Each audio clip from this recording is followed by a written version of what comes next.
All right, so I'm DM Dave here with our fearless party of adventurers rejoining us for another session of Dark Discoveries, modified 5e starter set campaign.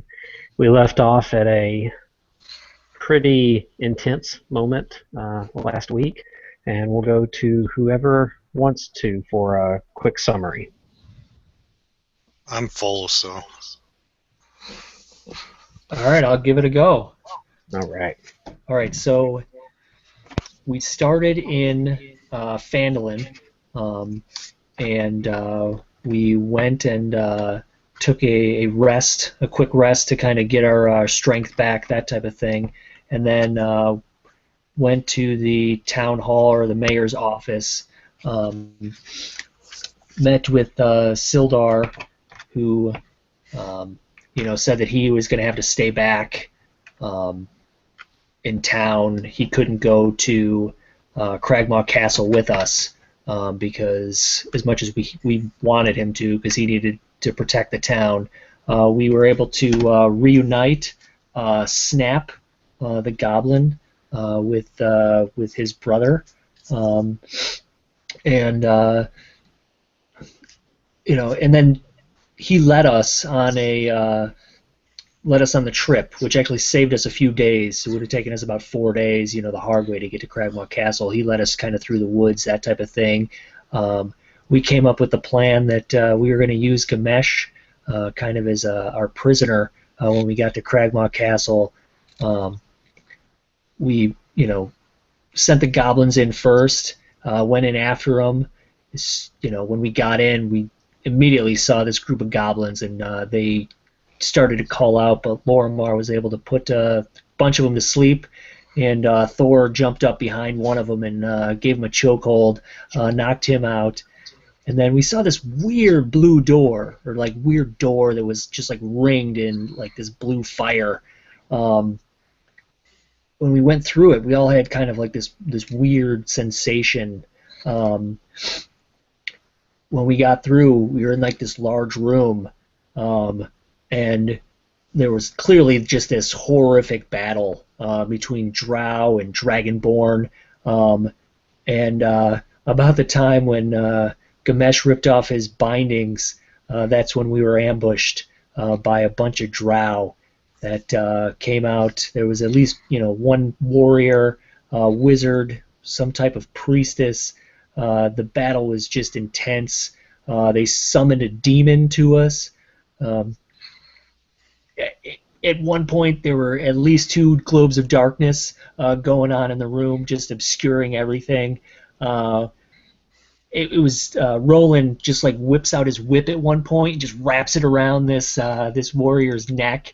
I mean, it was he just like drops him to his knees as he's just pumping poison into him. Thor grabbed a guy with a levitate spell for like the entire battle and just held him up in the air. And then the culmination, after we were able to kind of whittle these guys down, was this wizard just like dropping this, I don't know what it was, like a poison bomb essentially, as he died, which would have probably would have completely killed Lorimar if not for Ghemash's his just inspiration of just jumping in front of him, knocking him out of the cloud, and taking all this damage.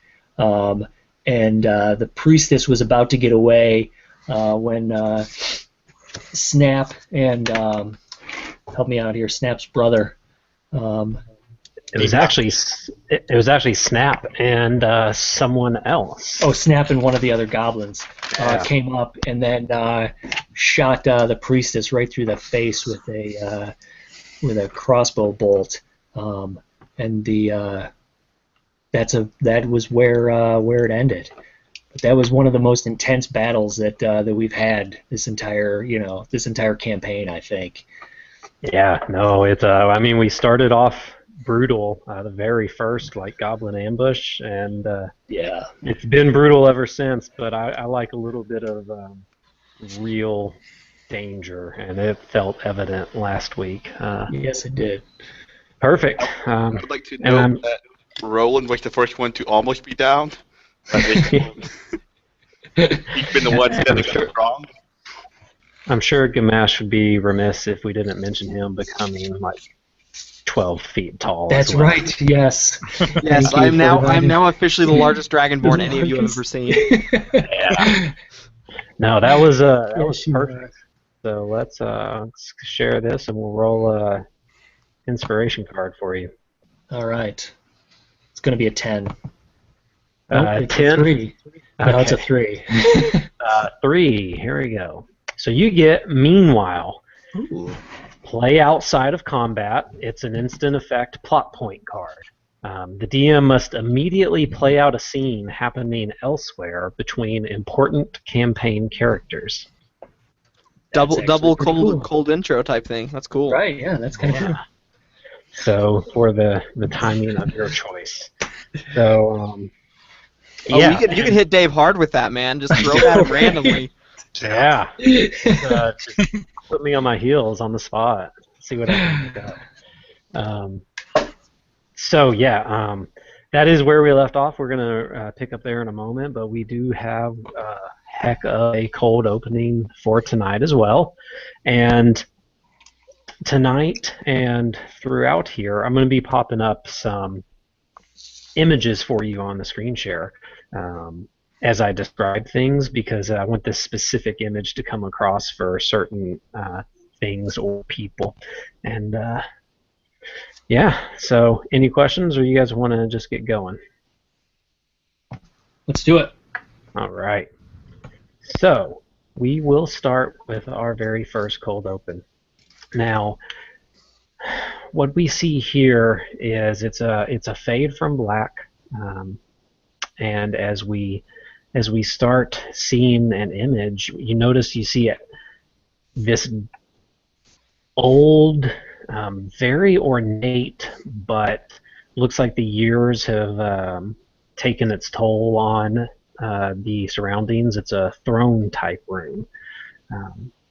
Some sort of courtyard. You can tell that it used to be very intricate and very decorated, but it looks like it's been in disrepair for decades or more. And we see on a raised platform is a throne, and sitting on this throne is a cloaked figure. He's got his hands resting on the armrests on the chair and just kind of slouching. You notice that just everything, all the black cloak is pulled over, and every discerning feature is cloaked in shadow. Camera kind of moves up, looking over the head, over like the right shoulder of this creature, and we see the hand resting on the left armrest. Coming out of the sleeve of the robe, you can make out what seems to be a very bony, spindly, long, narrow fingers, and it looks like they're covered in like darkness or shadows falling across them, but as you look closer, you realize that the dark shadow on it appears to be kind of moving, like breathing or like flowing water. It's kind of just flowing all over the hand and between the fingers. And under this hand is about the size of a large peach, is a slightly off-shapen glass circle. And all of a sudden, there appears to be a glow come from the middle of this circle, and it fills the orb. You notice these fingers, they grasp it and they hold it up, and it's oriented at the shadowed figure's face. And all of a sudden you hear,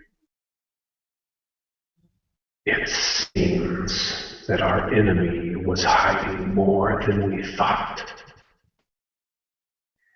And you see him just staring in this globe.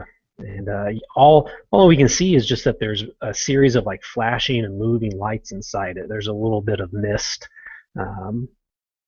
swirling around on the inside. And then this voice comes out again. "Go. and ensure you bring me all they have.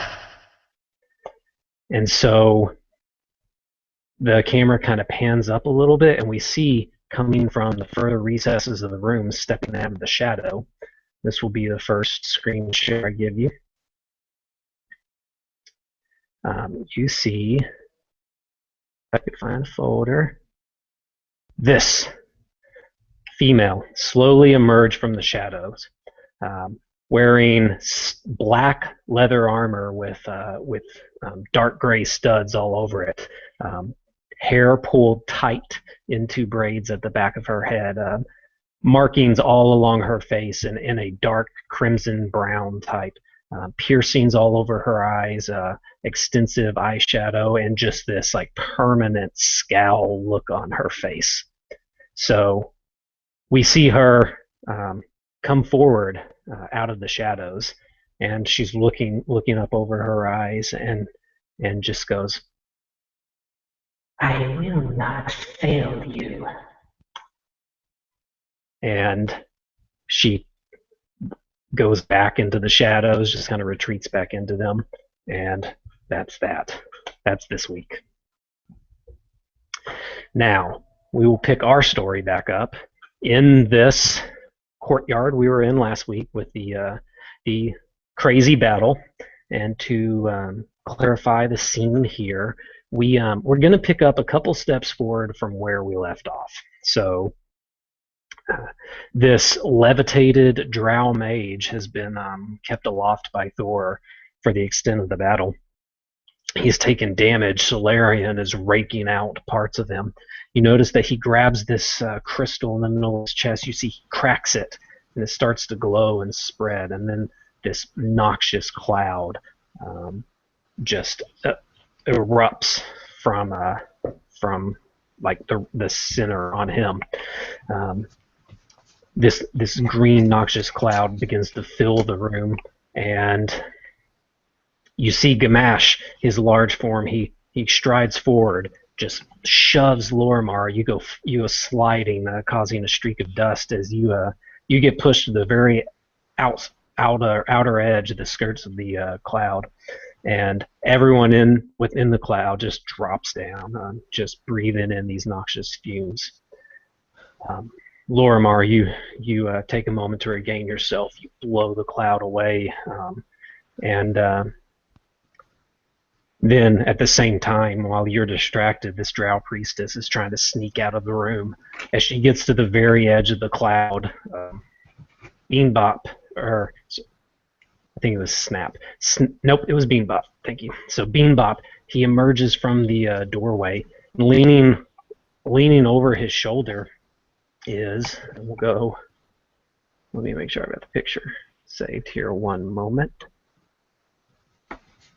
which I will in just one moment. So Beanbop is, as he emerges, he looks not too worse for wear. You see he's got a couple scuffs and scrapes across his face and a little trickle of blood along his chest.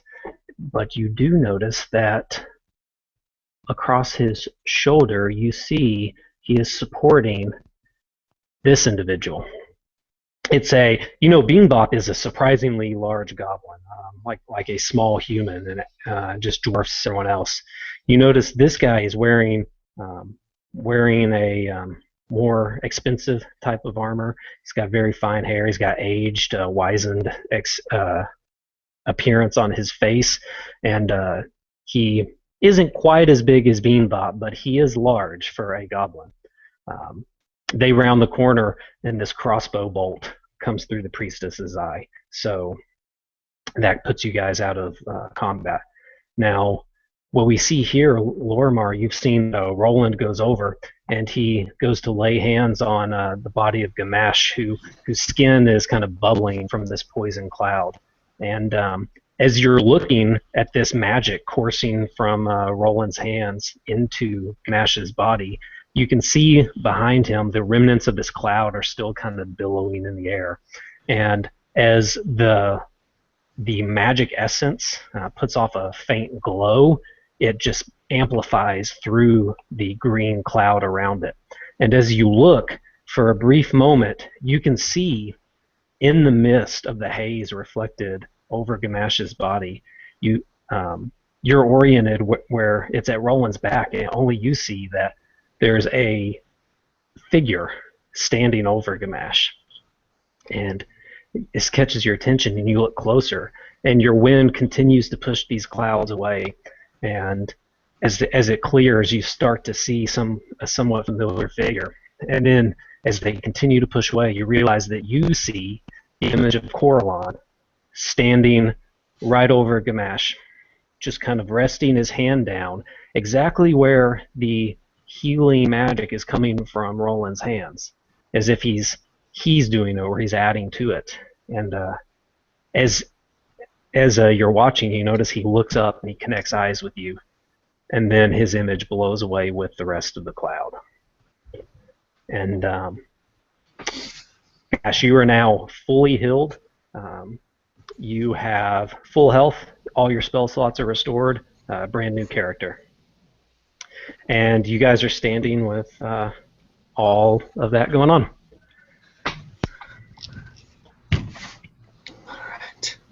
So we are all healed? No, just Ghemash right now. Sorry. I'm going to say, I still only have 1 hit point. The privilege is going down.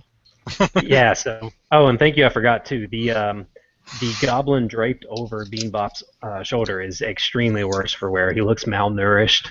He's been roughed up in battle, as the remainder of the party, other than Ghemash, is doing pretty similar as well. Oh, yeah.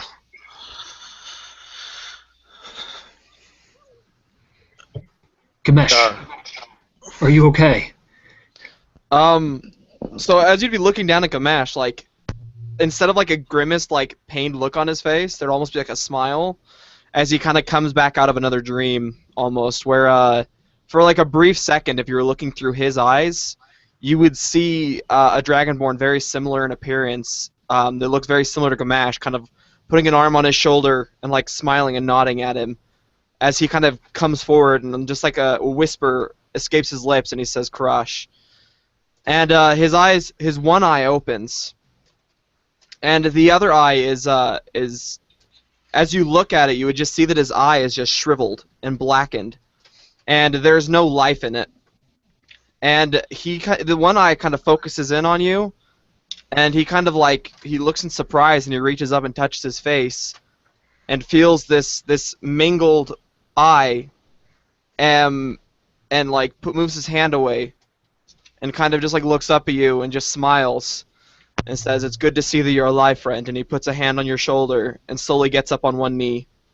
And as you feel this empty socket now, the touching on this fresh wound, a little bit of green ooze comes out from it, and it gets on your fingertips, and you can feel this burning sensation just from the ooze on your fingers as you wipe it off on your armor. Ooh. Awesome. Okay, so I get up and I look at all my party members who don't look very good right now. They look pretty messed. And I would reach into my bag and pull out the health potions that I got from earlier. So I've got 2 of them. And I kind of just like hold out a hand like to whoever might need them. Yeah. With all the smoke up, I selfishly use Cure Wounds on myself. So I'm at full health. Okay. So I guess I give 1 to Lorimar and I give 1 to Thoroar. You actually don't need to give any to Lorimar. He looks surprisingly healthy. Okay. After he was not affected by that cloud at all.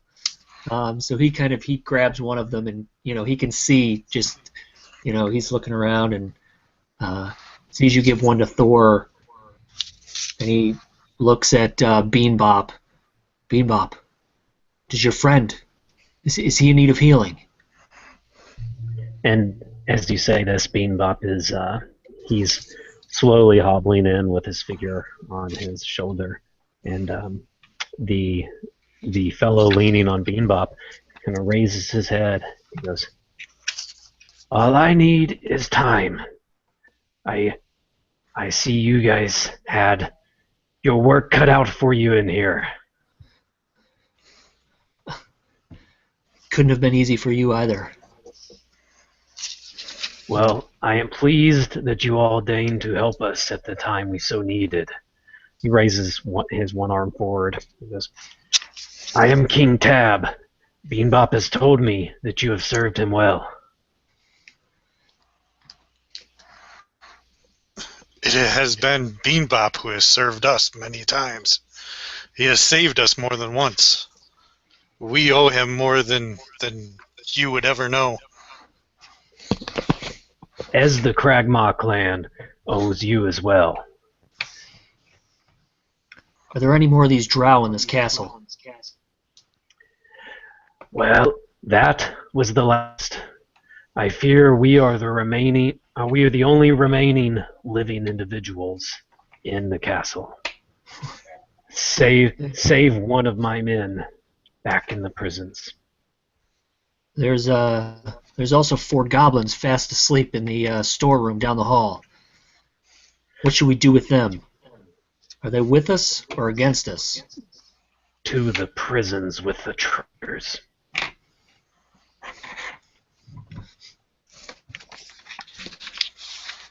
All right.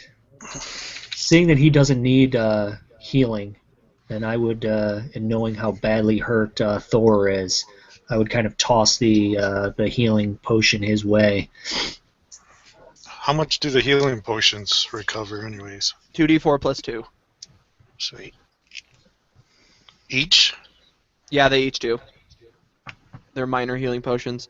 And as you would look over towards Thor and like start walking over to give him the health potion, Ghemash should be kneeling over the body of the mage and like inspecting his body to see if he can find any clues or anything useful. All right. Yeah, in the aftermath you guys see around you, you notice that where the mage was is now a pile, a small soup of just noxious smelling, kind of greeny sludge liquid. And you see black scorch marks from where you felled the demon, and around both of them you see nothing other than damage from the battle, and the body of the priestess in the distance. Okay.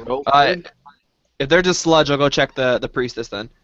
Yeah, Roland Right. would like to take one of the empty healing potion jars and fill it up with the sludge. Cool.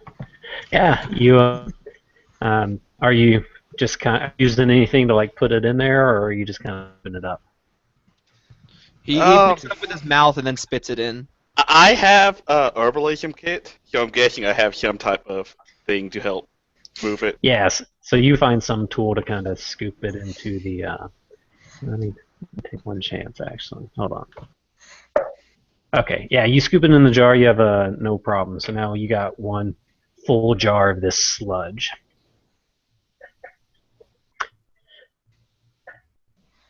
And you said you were checking the priestess, correct? Yes. So you find that the priestess is laying on her back with a crossbow bolt through her left eye, courtesy of Beanbop, and she is she's got like a leather type armor that's connected with a red gem brocade, and on her, let me check my notes, you find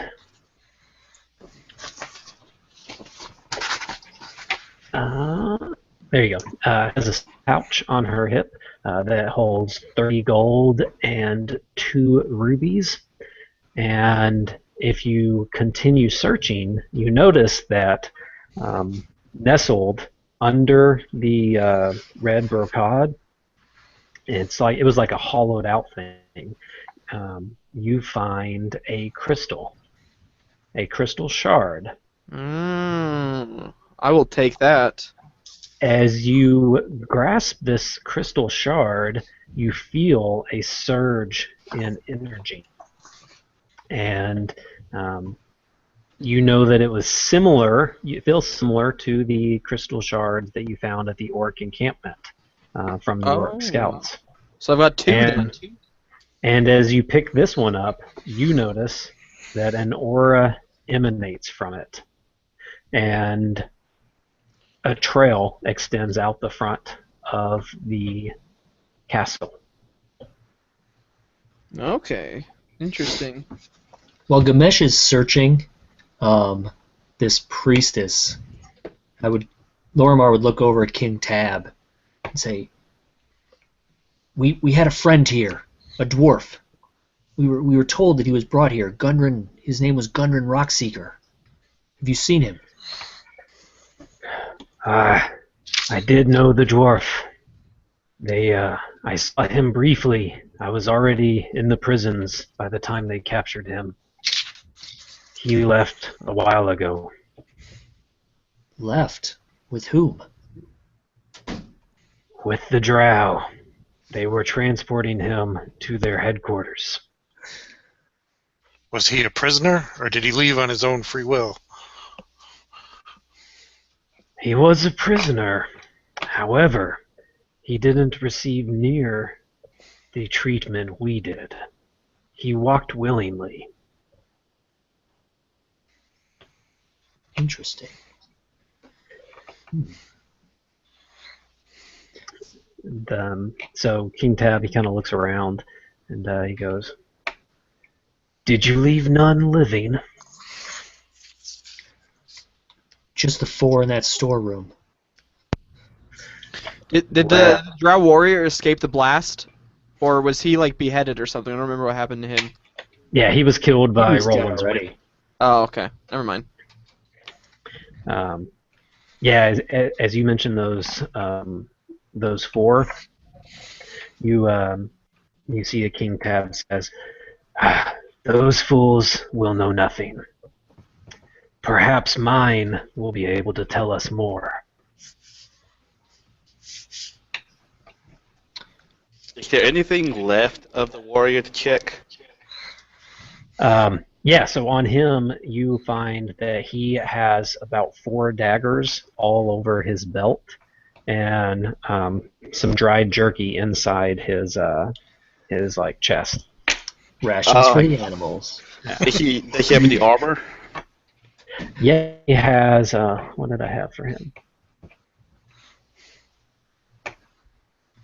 He was Oh yeah, so he was wearing the plate armor that is solid black, and it's got like a Spider-Man type design on it, like a glowing purple spider type design with the emblem of a spider on his shoulder. Made of metal? Yep. Yeah.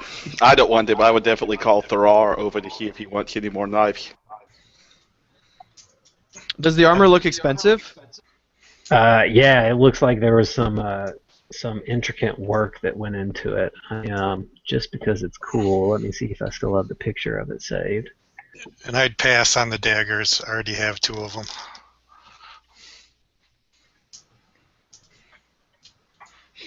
Yeah, I'll show you that. It does look like Spider-Man armor. So there you go. So like dark gray black armor, and all the little accent marks are like glowing purple trim. Okay. And I'm gonna assume Ghemash would not fit in this. Yeah, no. Okay. That's always a weird rule about like how have Yeah, I need to find some Dragonborn size armor. Yeah. Oh. So I feel like Lorimar would just be drawn to this, and he wouldn't exactly know why, but he would know that he has an interest in this armor. So if nobody else, seems to have any interest in it, he would take it and put it into his pack, and as he's doing it, he doesn't understand why, but he knows that it has some significance to him. Yeah, and as you pick it up and you start taking it all apart, so you're putting it into your pack, you can feel not necessarily that magic is like coursing through the item, but you can feel that it has been constantly in the presence of like powerful fey magic. Okay. What about his weapon? What weapon does he have? So he had a longsword, like a two-handed That I longsword. shattered. Oh yeah, you shattered it. That's right. Yeah. Never mind. Yeah. That is laying in pieces on the ground. I will go retrieve my maul from Beanbop though. Okay, yeah, and he takes it off and hands it to you. He goes, it worked well. Thank you. I kind of like pat him on the shoulder lightly, and I say, I know it works well, and I kind of just And- smile as it is familiar weight settles in my hand. And you guys like just wish that you got to see Beanbop just wielding that in battle. I wish I did, man. I might have to let him borrow it again just to watch this. Could I make a religion check to see if I recognize like, the rank of the drow, priestess, or Yeah, roll a religion check for me. 7? So not like Okay. So you know that she is a high ranking. She was the most high ranking of the three that were there, at least. You know that she is a priestess. You know that she is female. Yeah, I'm so ashamed that I don't know that I don't even share with the rest that I made a check. Yeah. And even then, you're not entirely certain that she's female. You just kind of think so. King Tab, that room there, the one, and Lorimar would point to the room that this wizard came out where we felt that void. What's back there? That was the mage's quarters. I stayed away from there on purpose. Thor, you should go in and check that out. Gamash should already be Let's on his go. way over. Yeah. Gamash is already happy kicking to the door in. I'd be right Yeah, so- behind him. So yeah, you guys are in this large square courtyard, and you're working to like the back left corner here, where you guys enter it at that door.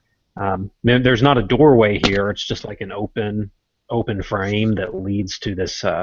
As you walk through the frame, you turn immediately right into the room.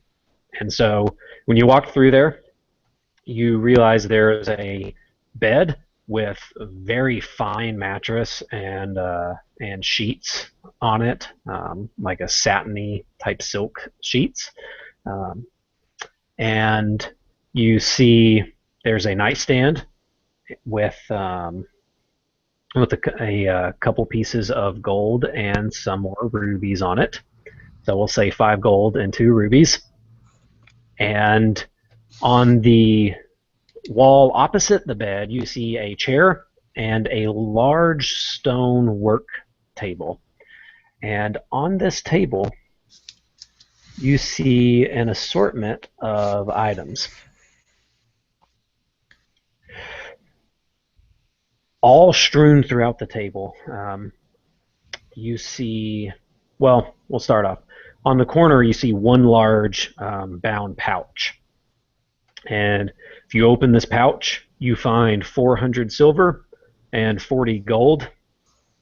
And next to the pouch, you find about the size of like a large steak, like a large size obsidian carved spider. And then covering the majority of the workspace, a messy experimenting area. You find there are powder and like small shards of crystal. And if you look closely, you'll realize that strewn all over this, these appear to be cracked shards of the crystal that you guys have been tracking. The one you found on the drow, the ones that have been so important. So it appears as if they were broken, some were ground into powder. You also find there are 9 white onyx stones, and any city goers, especially Thoroar, you might have seen white onyx or heard of it before. You know that it's a rare stone that is. You can actually roll me. Let's see what I want to do for that. Just a history check, I guess. I don't know. Great, I got -1. So 14. Oh, that's fine. Yeah, you know that they are valuable and that wizards seek them often, but you don't really know why or what they do. Um, so we find 9 of those. You find some of them are crushed up as well, and then you find multiple empty like canisters. And also for Roland, you find there are sprigs of juniper all across the worktop as well. And the last thing you see in there is that mounted on the wall directly over the workbench is this wand. It's about 3 feet in length. You notice that one end has a crystal, and the other end has some more roughly hewn crystals with 2 jewels encrusted in the end. Okay, interesting. I'm gonna grab the wand. I'm just gonna like see if I can like determine what it is, like look at it, investigate it. Yeah, you feel a insane amount of magic power, just raw power coursing through this. Wow. Can I determine what it is or what it's made of? The wand itself, the shaft of it, is it feels like it's not quite bone, but not quite stone. Like there's something in between the two of them. It's not metal, but it feels it's not quite bone or stone.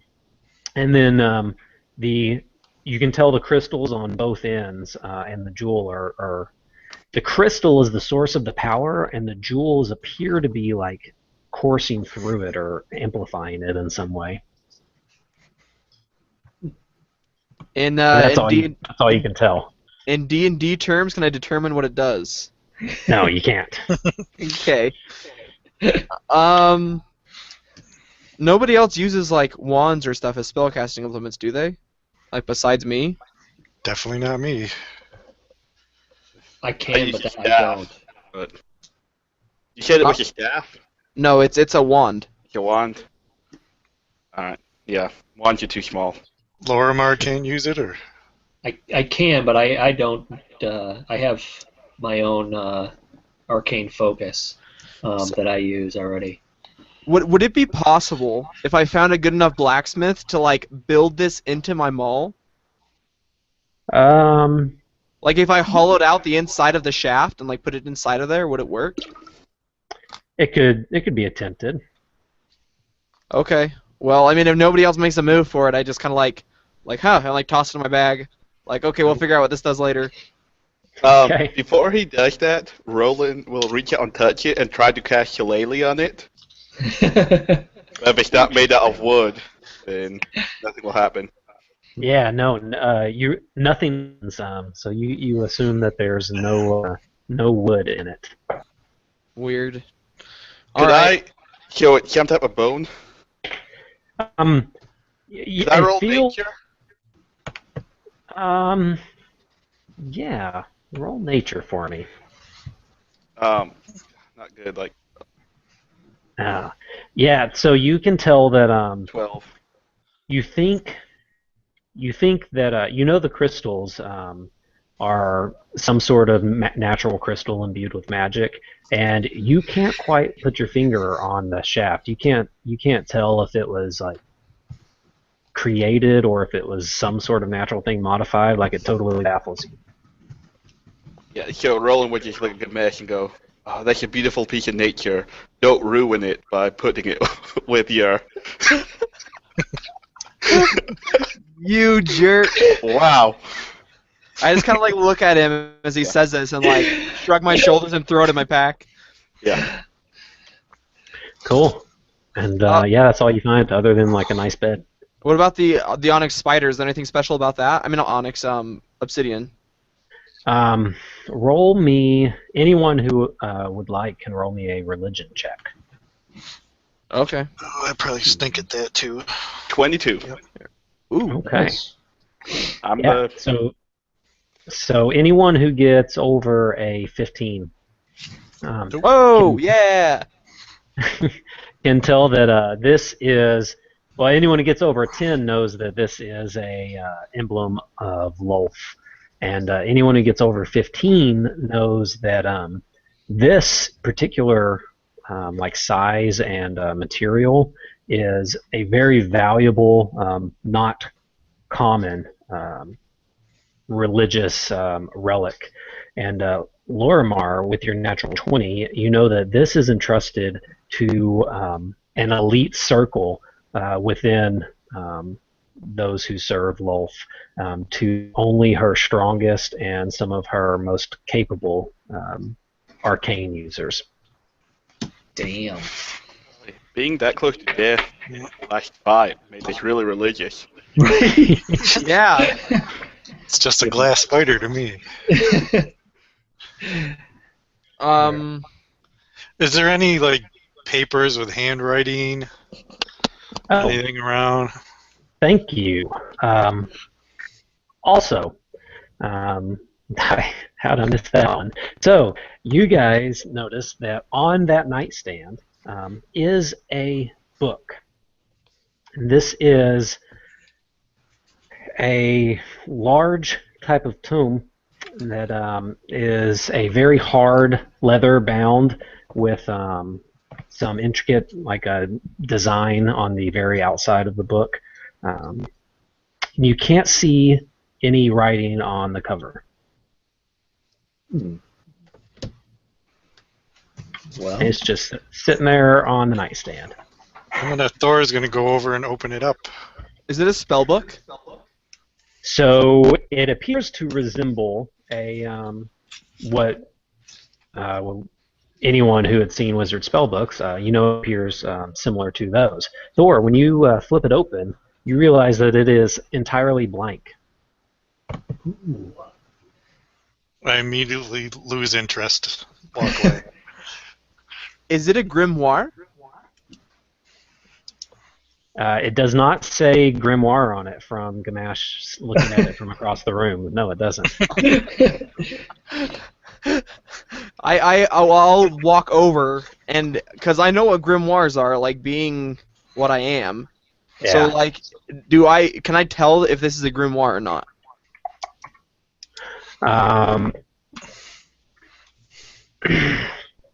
Do you go up and you kind of flip through it? Yeah, I'll flip through the pages and like. Yeah. So you open it and you realize it is entirely empty. But the moment your finger touches it, you feel that the book itself is coursing and with magic through each of the pages. As you flip one page, you can feel like a small separation as you're pulling it through a magic field. And you flip pages and you feel this energy flowing through it, but it's entirely empty. Ooh. So there must be some sort of command word to make it work then, or something to reveal like what it has written. I think seeing everyone else just kind of like failing at this, Lorimar would walk over and see if he can determine what it is. And you get the same sensation as Ghemash. You open it, you feel the energy flowing through it. Nothing.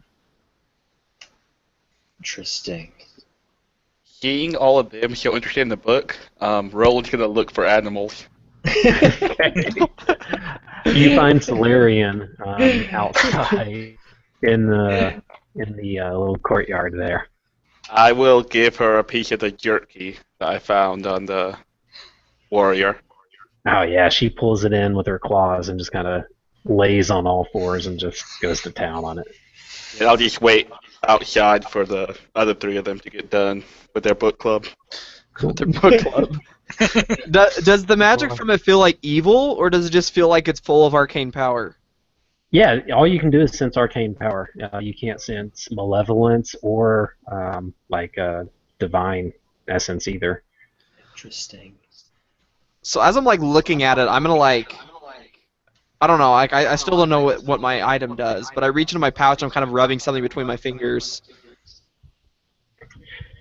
You feel nothing. Nothing happens. Okay. All right. Well, Nothing. cool. Well, I mean, it's magical in some way, so I kind of pick it up and hold it towards Lorimar, and says maybe we can figure out what this does later. It's I'll throw it in my pack. We'll find someone. We'll find someone, I'm sure, that can help us with this. All right. Well, we still have this trail we have to follow.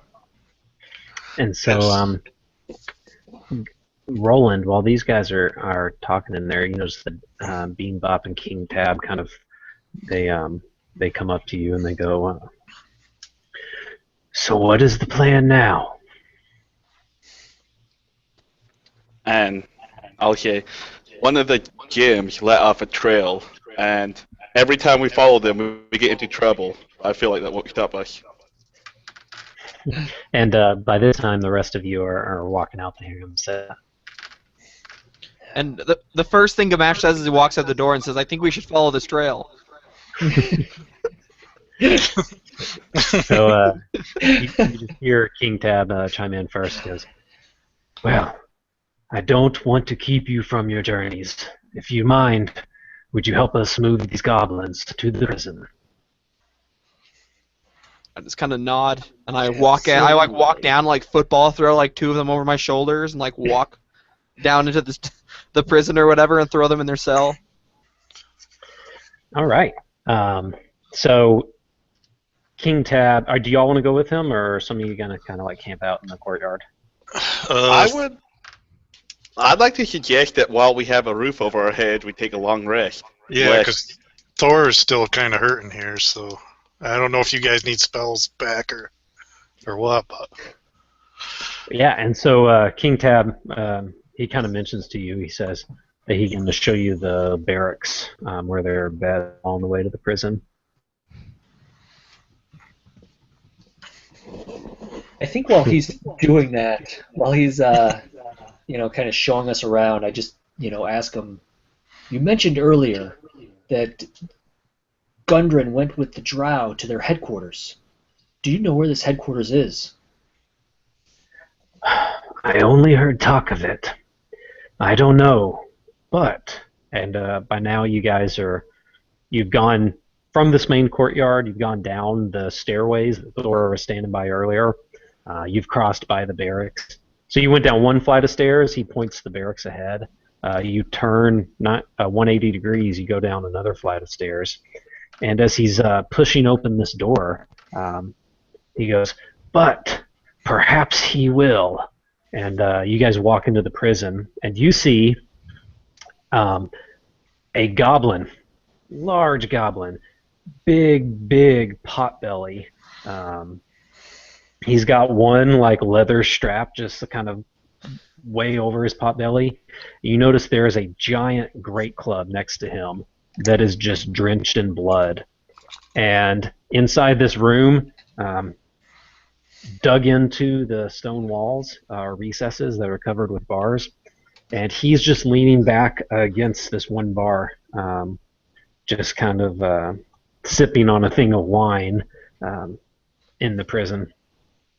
And you notice behind him is the slumped form of a human. And he guides you guys in to the opposite cage, and you all place the goblins in there.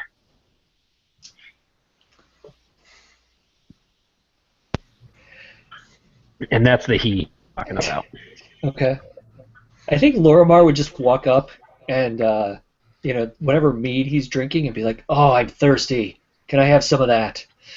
It doesn't matter what it is, and just take it and, sharing a drink with this goblin.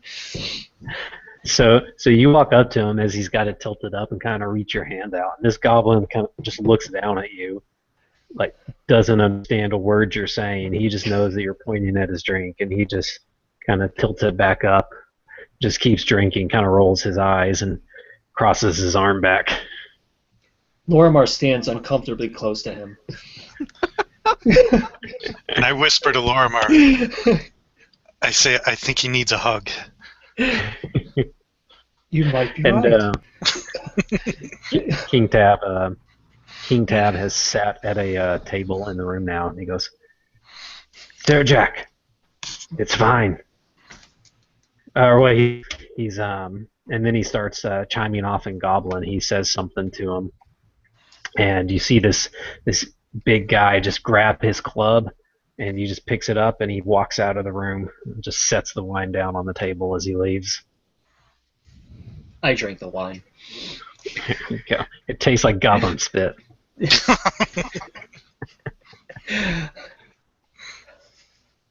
And King Tab, as he walks out, he goes, "I can't begin to thank you for helping us. Not long after Snap left. Oh, sorry, Snap was in the room too. I forgot to tell you that. Not long after Snap left, we received the orders to track down the dwarf. I raised this with the drow, told them I do not want to involve ourselves with humans, and I was in prison shortly after. He's pointing at the other goblins, he goes, "These traitors and their like chose the drow over me. We were just biding our time to strike back. We want no part of the evil they are embarking upon." Did the guy who knows where this drow headquarters is just walk out of the room? No, it's the human, right? There's a human there too, right? Yeah, in where the goblin was guarding, you notice slumped over in that cage is a human form. Oh, okay, the human's still alive. Yeah. All right. Yeah. Well, you can't tell unless you like go over and look very closely. And as one of you is kind of peeking in on him, King Tab goes, "We were in prison when we heard a commotion upstairs. Turns out an invading force attacked the castle. This fool led them there. Eventually, they left, and the drow brought him here and threw him in the cage. He hasn't moved since. I don't know if he'll make it, but he is yours." This is Glassstaff. And I kind of just say that out loud. Can we tell? I mean, I know we haven't ever seen Glassstaff, but does he look like he's, some type of magic user or, So, that type of garb? yeah, you see that he is. They haven't changed his clothes or anything like that, and he is wearing what is kind of muddy and kind of ripped and frayed, but it's a long like trench coat length purple cloak, no hood. It's got very ornate trim. Actually, we'll show you this guy too. So you see this guy. He's wearing this cloak. He's got a just all light. You can gather from his clothes that he's either not a fighter or he is arcane. And you see markings on his face with his long, pulled back black hair. Nice. And I'm gonna enter the cell and kind of kick him and say, "Wake up!" So, as you kick him, you notice he barely stirs. He just moans and groans. And as he turns his head up, you see there's a long, deep cut that is dried over, and part of it is opened and oozing. But you can tell this was one pretty severe wound that has kept him down for the majority of the time. And he just looks up at you. And he looks curiously with his eyes, but you can tell that he's just beat. Roland, I know it must hurt, but is there anything you can do? We need to question him.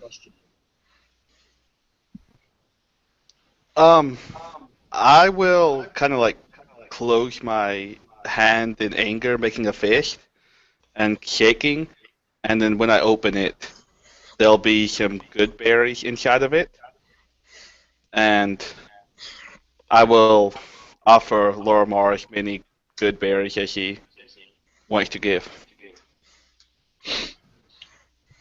So But you can tell by me doing this. Sorry, you can tell by me doing this that it took all of the nature power within me, and I'm not going to be much good help. So what you mean to say is it didn't come very naturally. Oh God.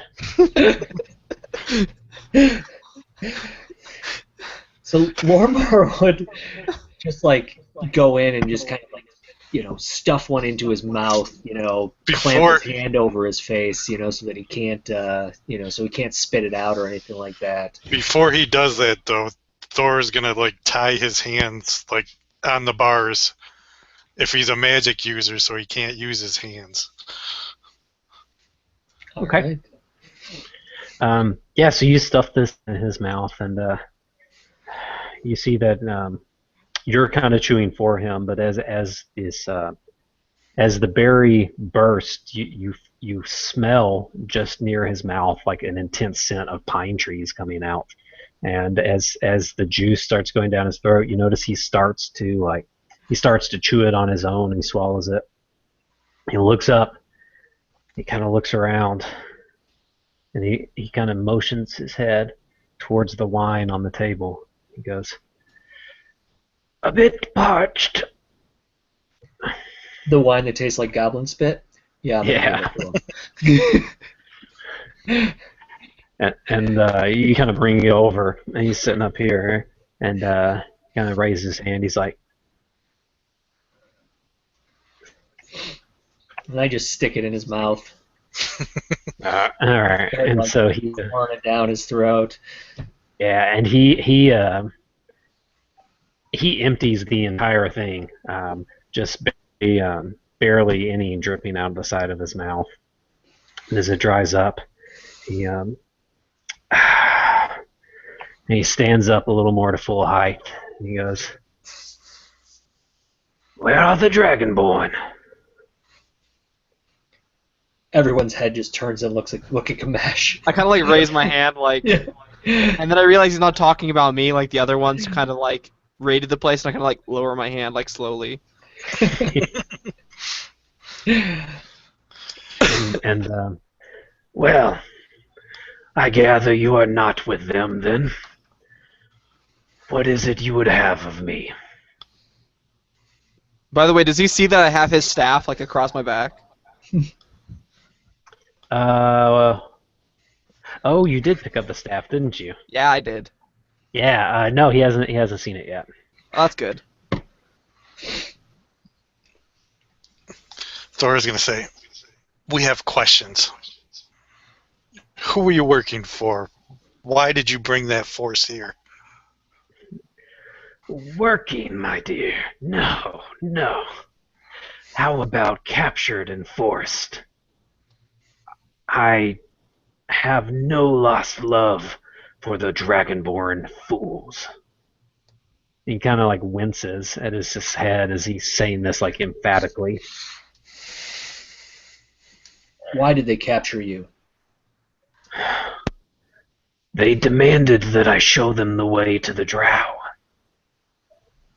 Who was I to resist? And where did they capture you from? Oh, near the town of Phandelver. Near it or in it? Around it. How is it that you know the way to the Drow? Well, call it a lucky guess. And then he just kind of smirks his face. He realizes, like, you know that he knows you guys aren't going to buy that, but he just like has a small smirk on his face as he's looking up, and like his hair is hanging over his face. He's like, just kind of purposely being a dick. Okay, well, And I'm then- gonna look him in the eyes, and I reach out my mind and kind of like cast my thoughts into his, and so like he's probably gonna like perk up at this, like kind of like what the heck is going on, and then you just kind of hear this reptilian voice in his head saying, "You will speak or you will die," and I'm using command. on him. So he needs to make a wisdom save. All right. DC 15. Oh yeah. So this It was worth a this comes shot. up. Hey, yeah. It's you chime in and you notice his head is he's still kind of looking up with a small smile, and without even moving his head, you hear one back in your mind, and and you hear, "I may be beaten, but I am not broken." The tides have changed. Okay, no, so I send back into his head. I say, well, that can be arranged unless you speak honestly and openly. And kind of unfazed by this, he drops the smirk from his face. He goes, "I used to work with the Drow, but it appears our relationship is over. If you seek the Dragonborn, I would gladly have you on your way. I have no desire to deal with them any longer." And he looks up. He goes, Let us not start on bad terms. There's a table there. Let us sit. I'll tell you anything you have questions about." Is he being honest or is he playing us for fools? Roll me a perception. Oh. Oh. Is this like... Is this is using sight, right? Actually, hey, what's your perception mod? -2. And It'd be disadvantage insight, right? now? The So- insight. It's still What's your -2. Okay. Oh my gosh, you're horrible. So you feel like after reaching into his mind and having him come back to you, you notice as he dropped that smirk and started speaking, you sensed a change in his voice that you feel like he's like, "Hey, if you're looking to hurt the Dragonborn, like, let's find a way to make that happen." You feel that he's pretty genuine about it. Ghemash would kind of like look at the other three and says, well, is currently the only lead that we have, so... Thor's gonna say, well, Besides the crystal, I guess. who are we after? Are we after the Drow or are we after the Dragonborn? Both. It's like, I'm confused. We need to get Gundren back. But But we he's owe with the the Drow, Dragonborn. so what? We owe the Dragonborn as well for what they did to Phandelver. And as you guys are discussing back and forth, you see him. He's just kind of shaking his head. He goes, "It is the Drow the Dragonborn seek. They, as well as Gundren, who lies with the Drow. They all converge in one place, my friends. If only you had," he's kind of shaking his hands, "some answers." I don't know that we have another choice. We could follow this crystal. It'll probably lead us who knows where. Or we can... And you see his ears perk up. He goes, "What crystal?"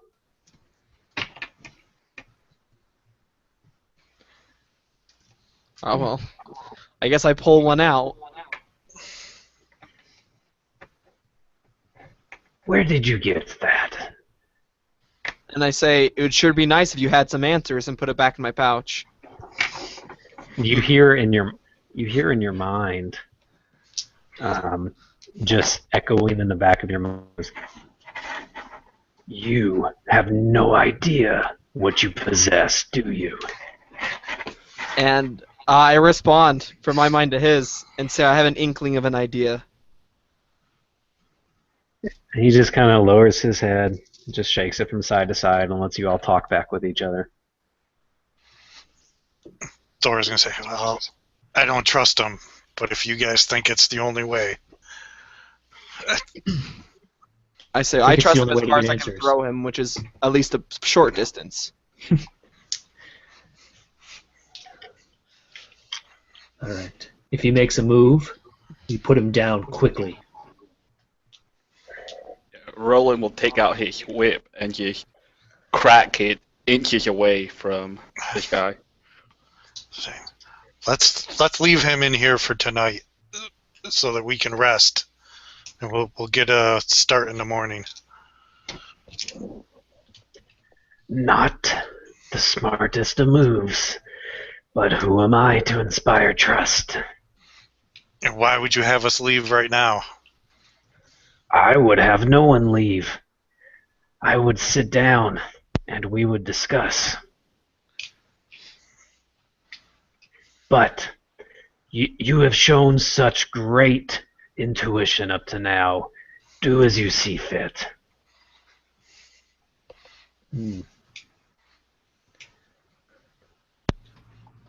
I think we pull him down, question him now, and then we rest. All right. Thora's going to go cut his ropes. And so you notice that he stands to his full height, just kind of like gingerly like rubbing his wrists. And then he just like kind of stands by the door and just kind of like motions with his hands like, after you. And I walk out first. Alright. Lorimar would just go and sit down. So he follows, and you notice he's kind of dusting off his robe. As he walks by, just without really breaking stride, you notice that he looks to his left, and as he passes you, Ghemash, he notices his staff on your back. And then he just turns his head back and sits down at the table. He sits with... So this room, the left and right side, the recessed walls are the and he sits on this table with his back to the wall, looking into the room. And I stand next to him with a hand on my dagger. And he looks over and he goes, "Do me a favor. Use that to crack some more wine if you could." And I just stand there. So, let's talk. What do you got to say? Oh, excuse me. I don't know how much longer I can go on. I'm Oh, quite it's son of a parched. gun. Roland will crack him wine and just let him just begin force drinking. Almost, shotgunning it like a freaking frat party. Make him do a keg stand with the wine. Yeah, So and yeah, then you notice that over the really, gulp. without even any effort, that first bottle of wine he downs just unreasonably quick. You can tell this dude drinks. Yeah, over the gulping, I'll whisper to the rest. If we get him drunk, maybe he'll be easier for us to get what we want. Get him another one. Or he'll be So too he- drunk to talk. So he downs his second bottle of wine and a third in his hand. He's like, "Do any of you, have any sort of clue what you are involved in?"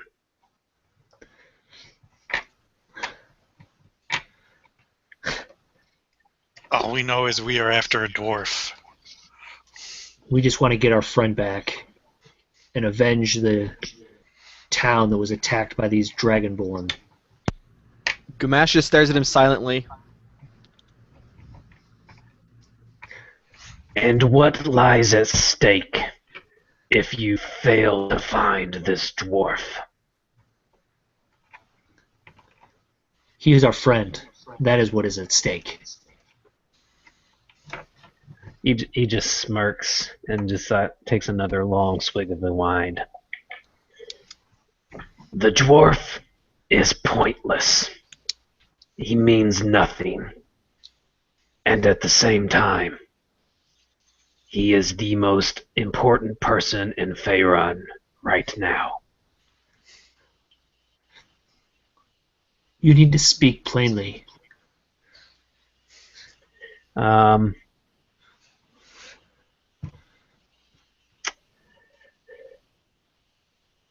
I I tell you, he is important.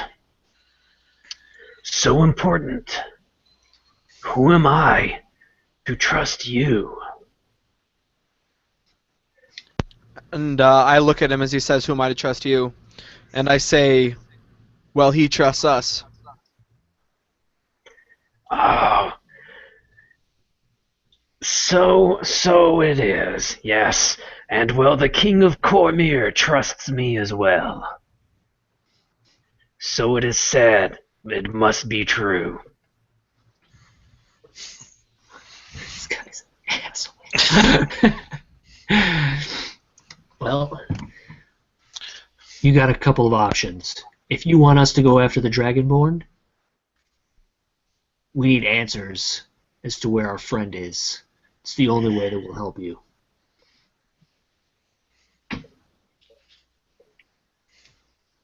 By now, he's finished the third bottle, and you notice that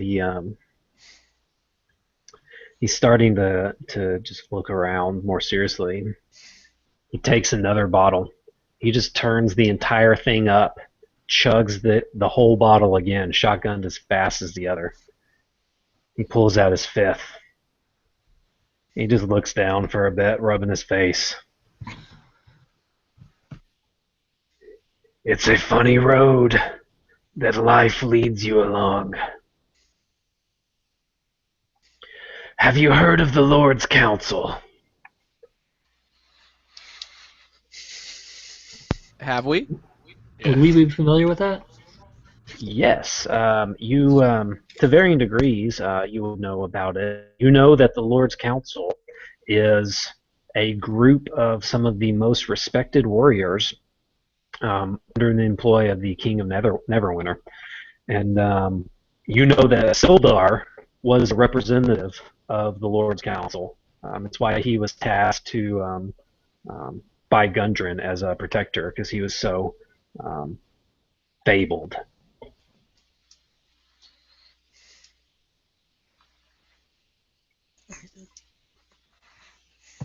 Okay, I just nod, like, yeah, okay, we know what that is. And what of them? What is it that brought you to Phandelver?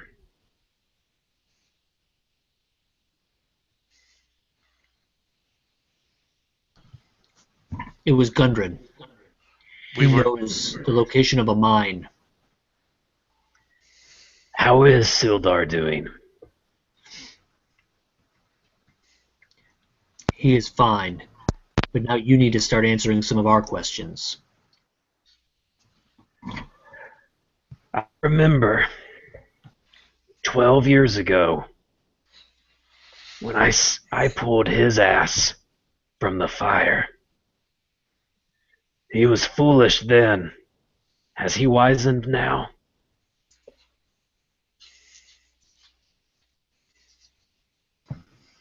As wise as a human can be, I guess. My name is Zaius Albrecht. I am a member of the Lord's Council. I served with Sildar, and life has led me astray in recent times. If you've been to Phandelver, you might have heard of me as Glassstaff, as your friend so delicately wears on his back. I was working for the Drow. They issued the order to capture Gundren and Sildar. At that point, I became curious. Do you know why they seek Gundren? probably for this lost mine. And why do they want the mine? Well, we have a feeling that it's just not about metal in this mine. There must be something else. I hold up one of the crystals. I say, does it have to do with this? He holds his hand out.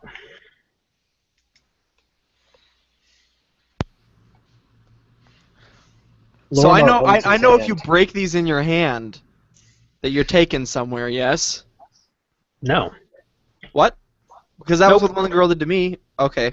Well, That was different. The thing that you know from all of these you have seen is that the ones that were broke on you engulfed you all in the blue fire. okay. I like eye the rest of the group and see what they all think we should do. Like, should I hand it to him or not? What's the worst that could happen? Yeah. Well, you guys are all practically dead, so I mean that could happen. I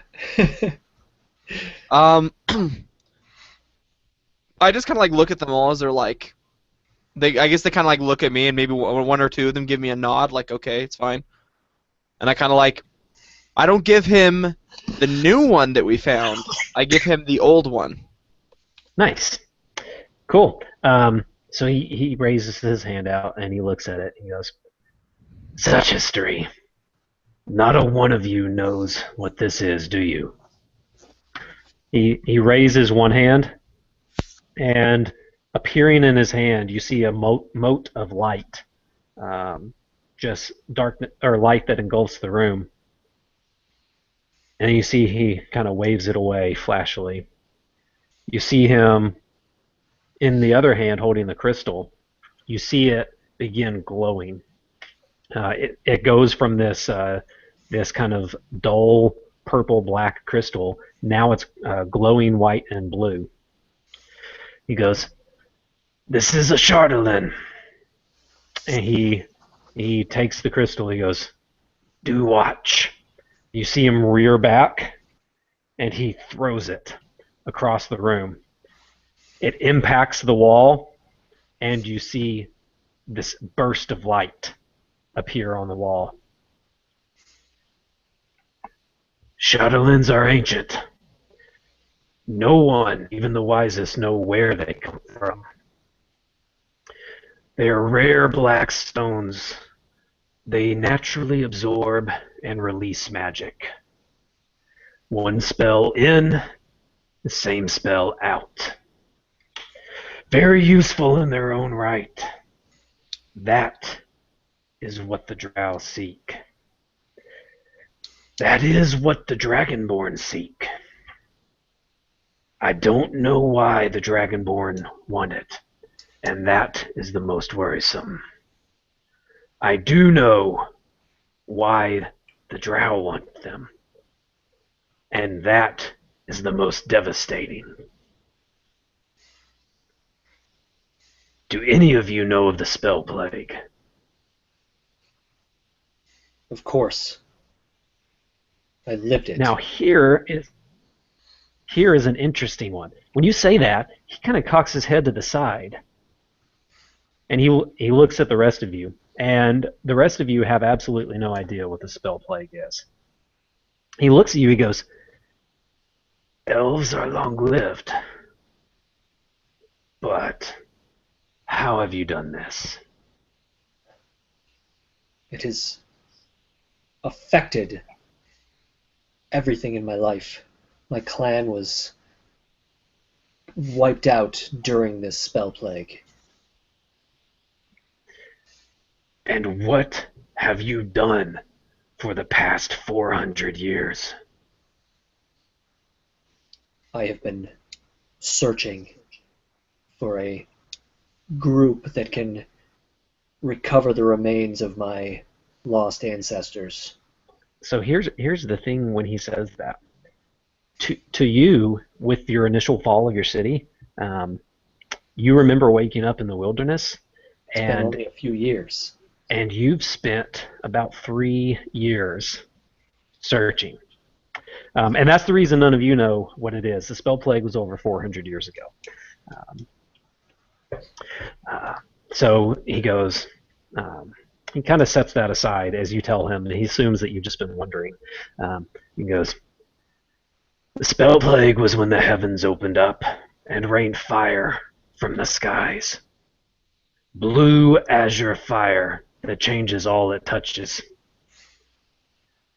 The Drow seek to use this to cause Lolth to ascend to become the new goddess of magic. This cave that you seek was a natural mine for Chardolins, whose location was lost when it was struck by the spell plague. If you could only imagine what the drow would do with a mine full of these. I seek to stop the Dragonborn because I know not what they want. You must stop the drow because we can't have them succeed. I never sought to be involved in anything like this. Yes, I started the Crimson Watch. Yes, I seek to make some money. But the world's no good if I'm not alive to enjoy it. So, Ghemash would look at him as he says, it changes everything it touches. And I say, how exactly does it change? What does it do? Even the best of us still don't know. It is the anger of the gods expressed.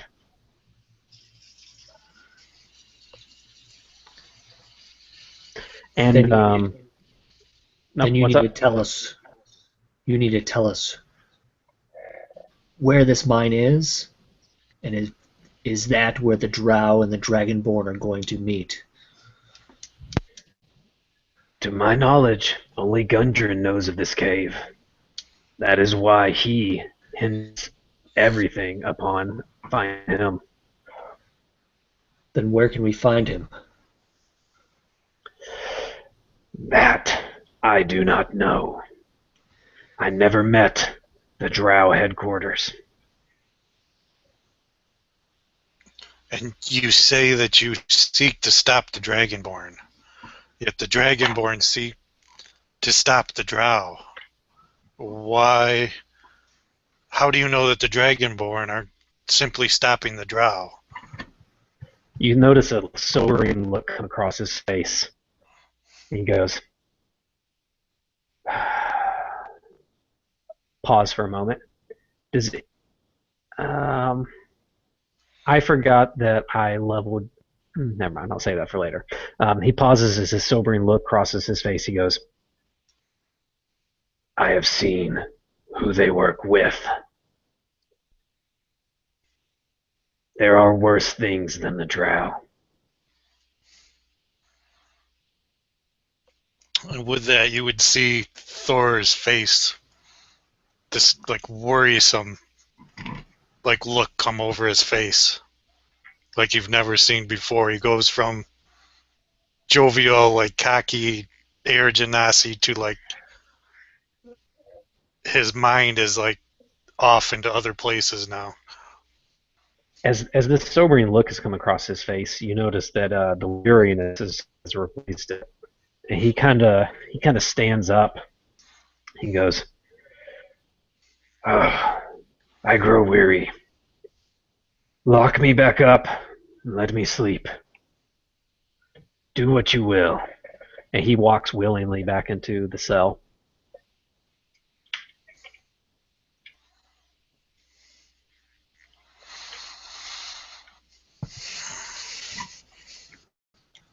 Well, he wasn't a whole lot of help.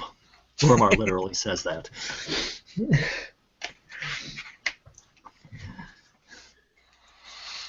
Look, if he doesn't know where we need to go, I think this crystal's our best bet. Yeah, I think Glassstaff is the least of our worries. You notice he's laying with his back to you on the cot. He calls out. He goes, "You have another crystal."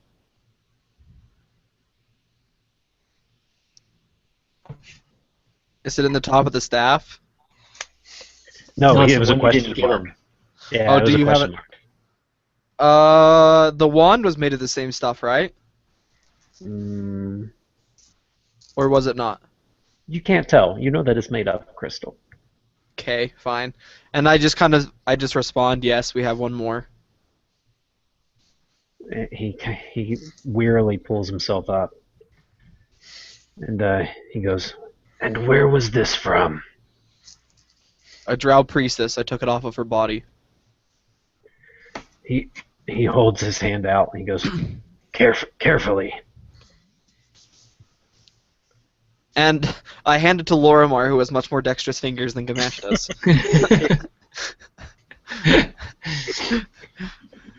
And he drops it on the floor.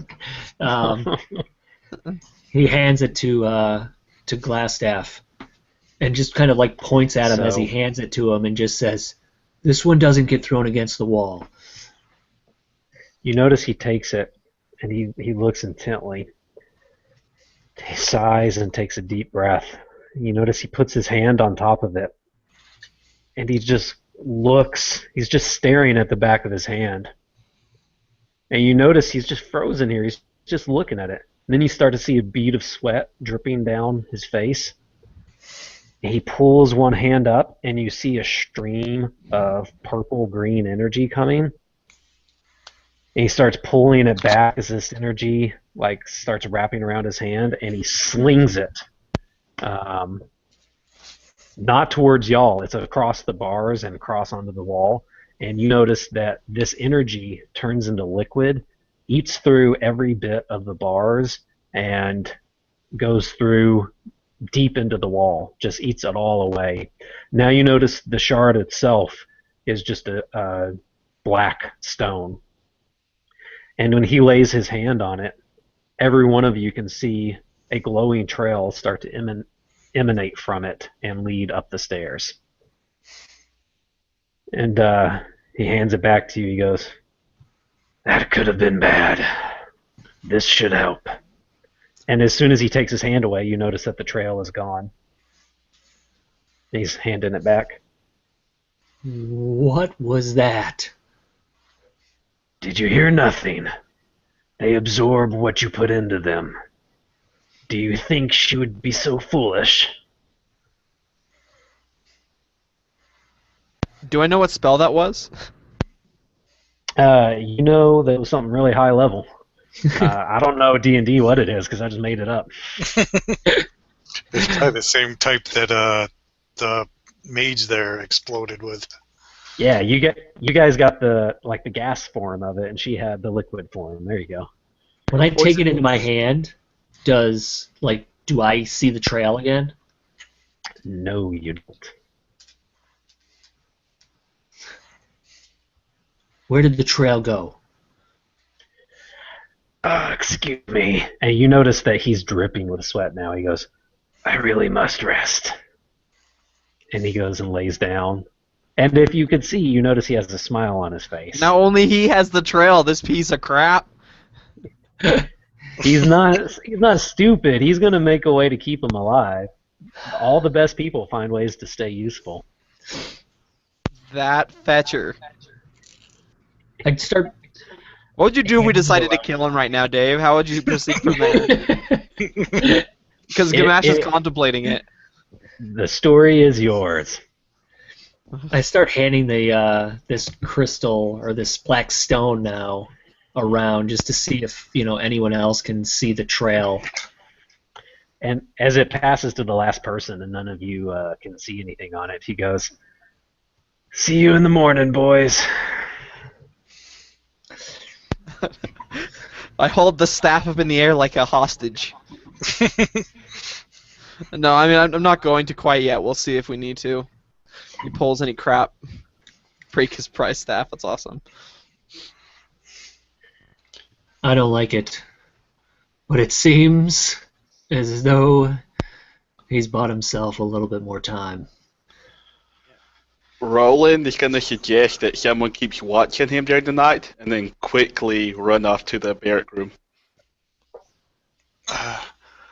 Even though he has the trail, he still needs the crystal. I don't think he's going to go anywhere.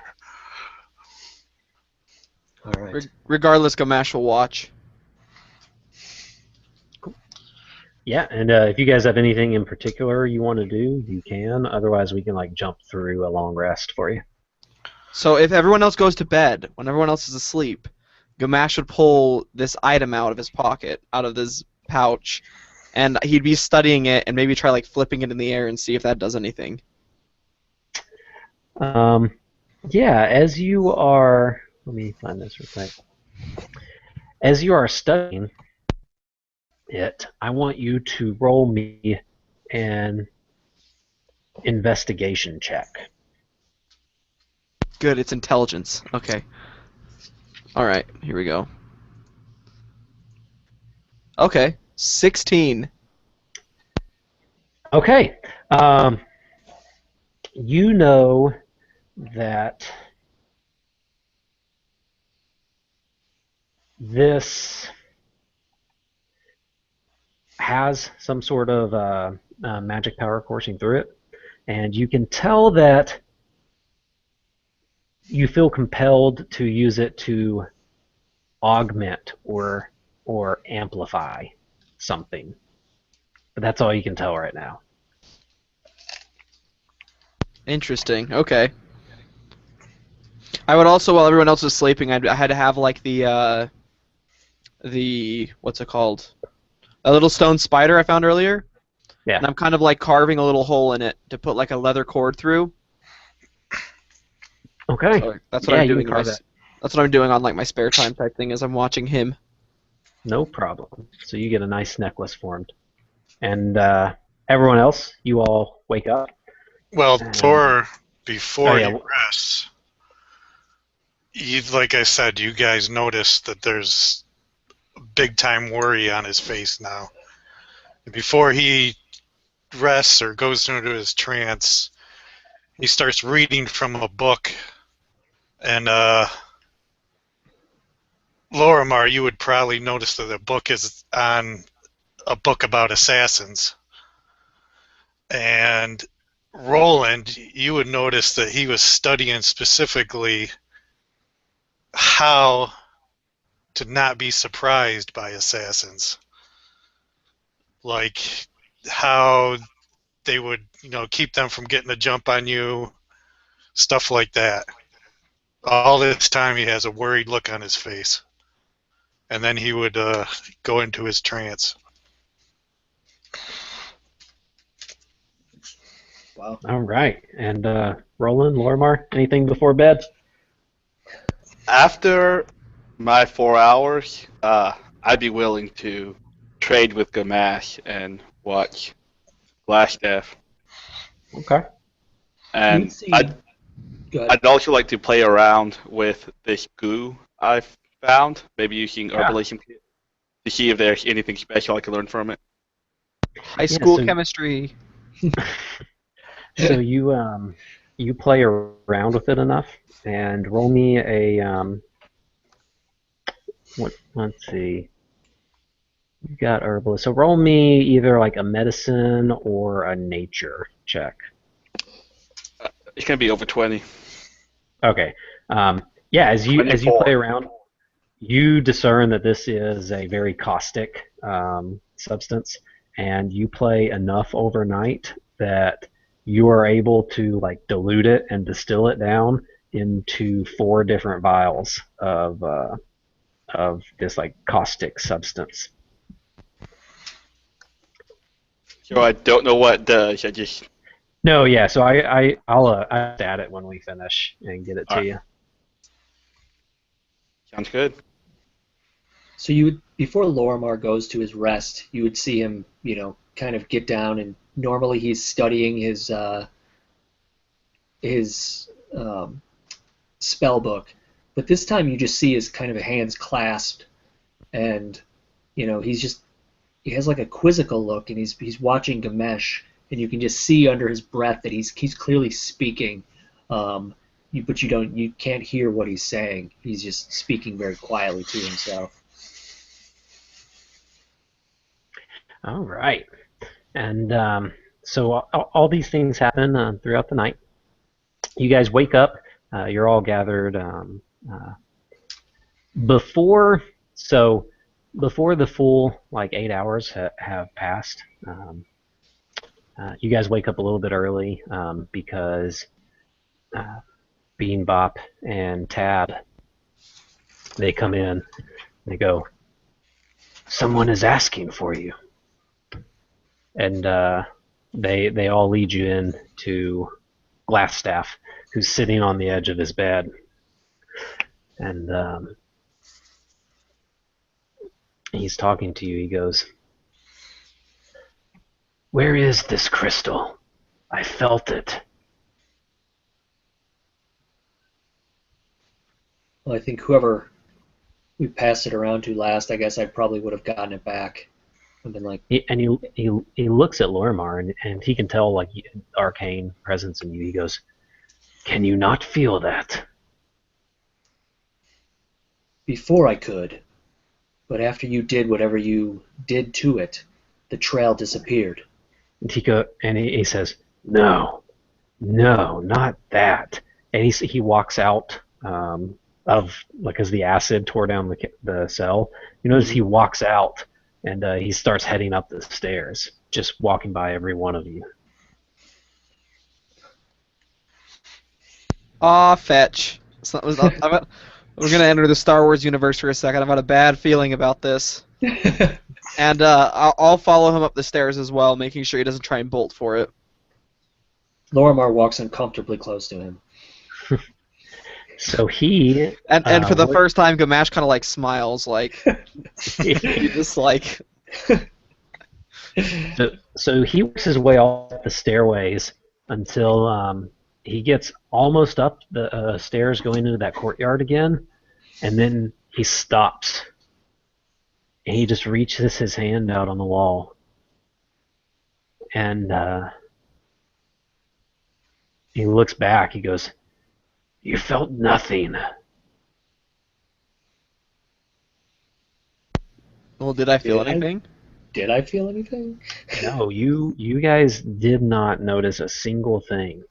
And he kind of walks out into the room, and you see him looking around. He goes, "It's gone. I could have sworn." And you see a black bolt streak across and hit him in the shoulder. Heroic interposition. Okay. Yes. All right. So I see the black bolt somehow, amazingly, with my one eye, like just sealed shut, and I kind of like my one eye opens really wide, and I step forward and throw him out of the way, taking the shot in the chest. And that adds what? That it's based off my AC, but I don't have my Armor of Shadows up, so it's only AC 12. Okay. You shove him out of the way, and in his place, you have a black bolt streak into your shoulder. The bolt itself is about the size. What am I thinking of? Like maybe like a hot dog. Like not huge. It's long and narrow. This bolt impacts you, knocks you back almost 5 feet, slamming into the wall as it just pierces and kind of drills in through your body. Ow. For 11 points of damage. Snap. And you see Glassstaff, he kind of looks up at you, and then he looks back towards where it's tracking. And as the rest of you emerge from this stairway, you see striding through the courtyard with a billow of black smoke at her feet, a black leather studded armor female with a bald head, tight pulled hair, markings on her face, and piercings all over her. She's just looking at each one of you with a smile. She looks down at Glassstaff. I believe you have something that is mine.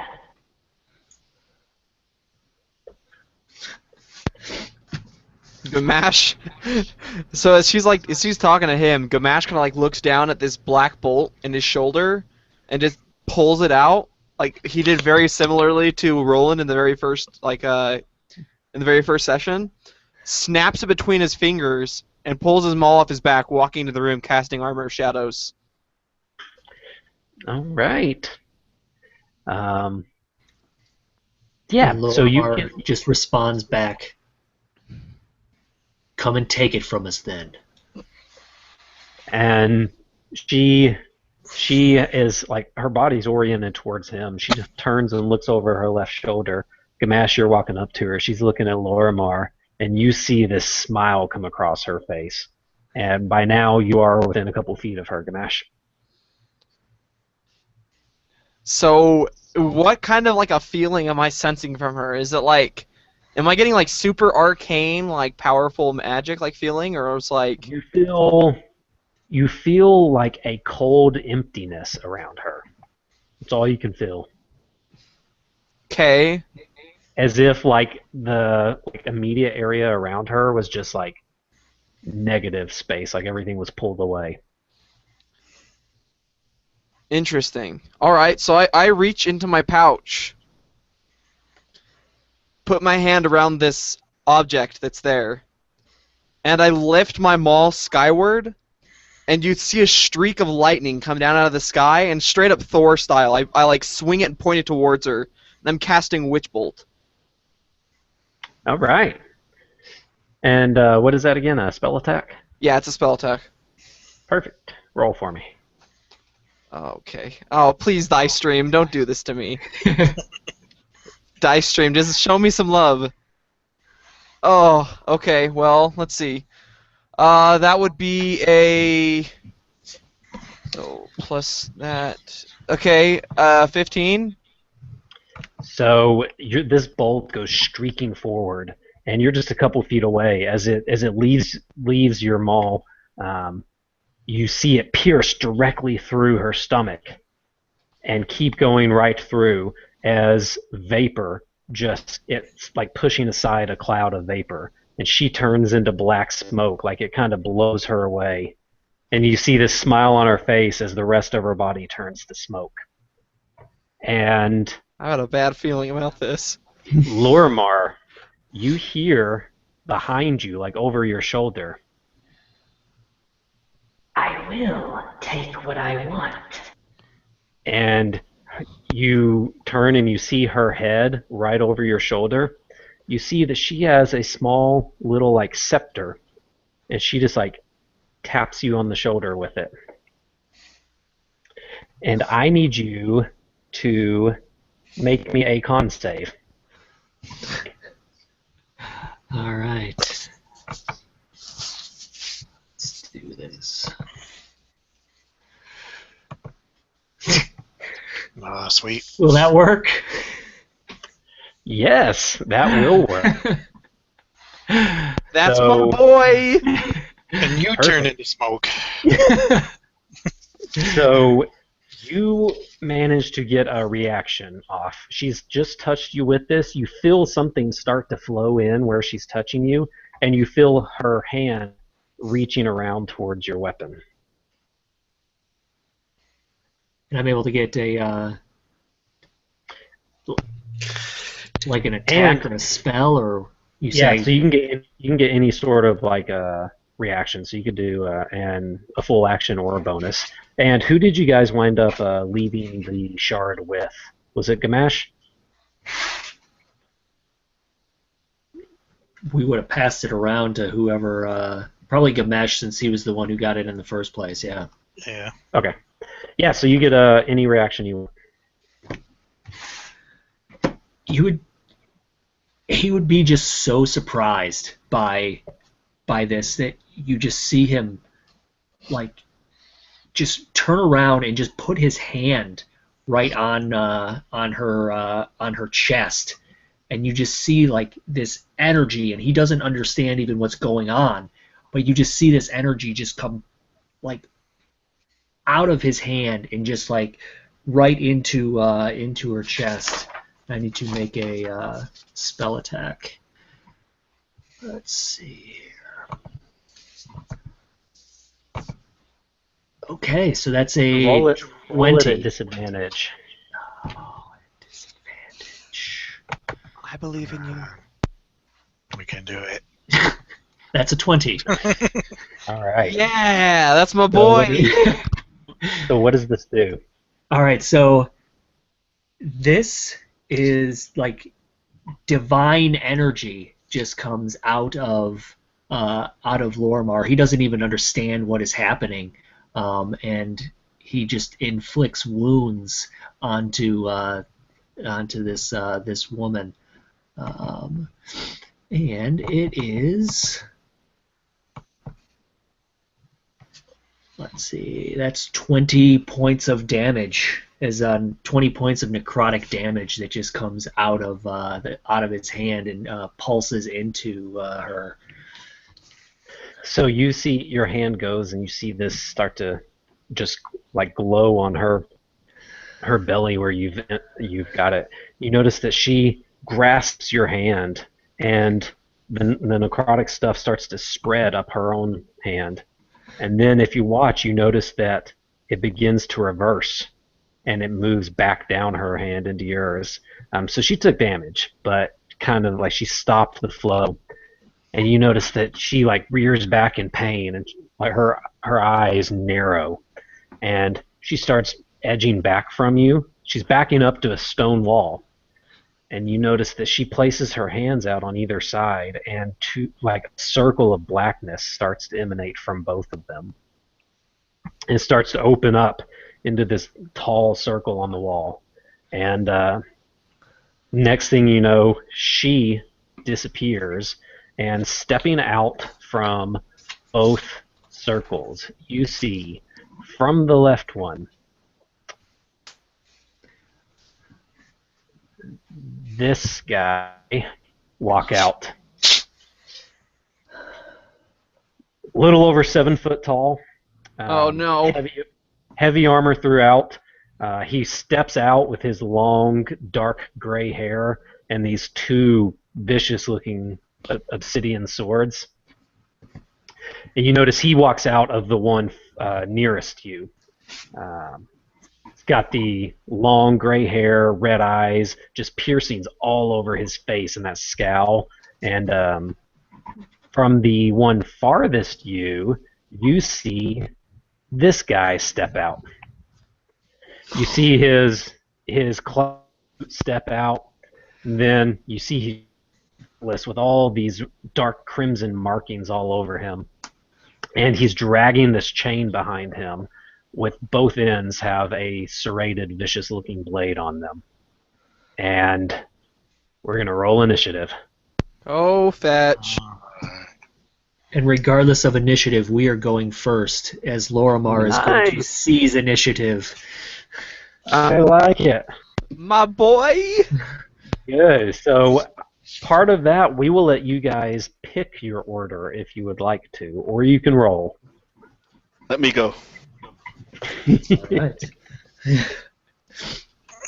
Are we in a stairway? Like, how much space do we have? By the way, You guys, I throw Glassstaff his staff, because we're going to need his help. I can already tell. okay. You guys all are right at the opening of this stairway in the large courtyard, 40 by 40 feet that you were in earlier. So like every one of you is crowded within like 15 feet of this opening. So we'll go Roland, and then who else? Let me go next. Lorimar? Doesn't matter as long as I go before the enemy. Alright. And then we'll do Ghemash, Yeah. then Thor, and then Solarian and Solarian. Or is Glassstaff Solarian? Let me... We'll see. If he with makes Glass. a break for it, I swear I'm gonna kneecap this guy. We'll see with Glassstaff. You I just knock saved him his out friggin' by life. shooting him. The girl is gone, right? She disappeared, right? Yeah, she did. She didn't like go into a portal or anything. You just noticed that she disappeared. And all right, Roland, what do we got? You guys are all standing there near the opening, about 10 feet away. Well, 5 feet to your left, you see this big guy. 10 feet to your left, you see the big guy. 10 feet to your other right, you see the chain guy.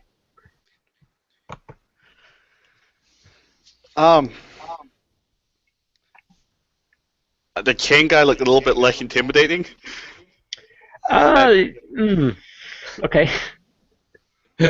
I don't know. Roland is. I imagine that I already equipped my shield as a reaction. Yeah, you guys can have those up. All right. So Roland's going to, as soon as you see this black, hole open. I guess that's a bad way to describe it. And the other two, he's gonna kind of almost lean his head down to pray, and you're gonna see that there's a small red glowing orb that begins at his pendant, and then right next to this chain guy, there's gonna be a huge red flaming orb, and that's gonna be flaming spear. It's not gonna do any damage.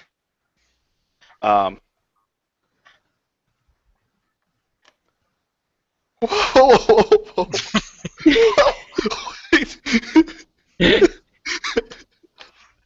Alright. Sorry.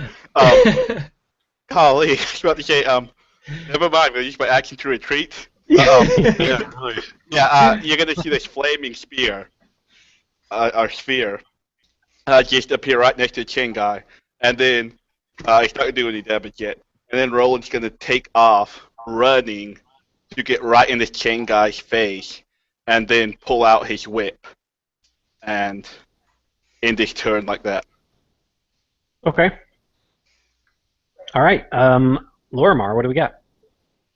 How close am I to Thor?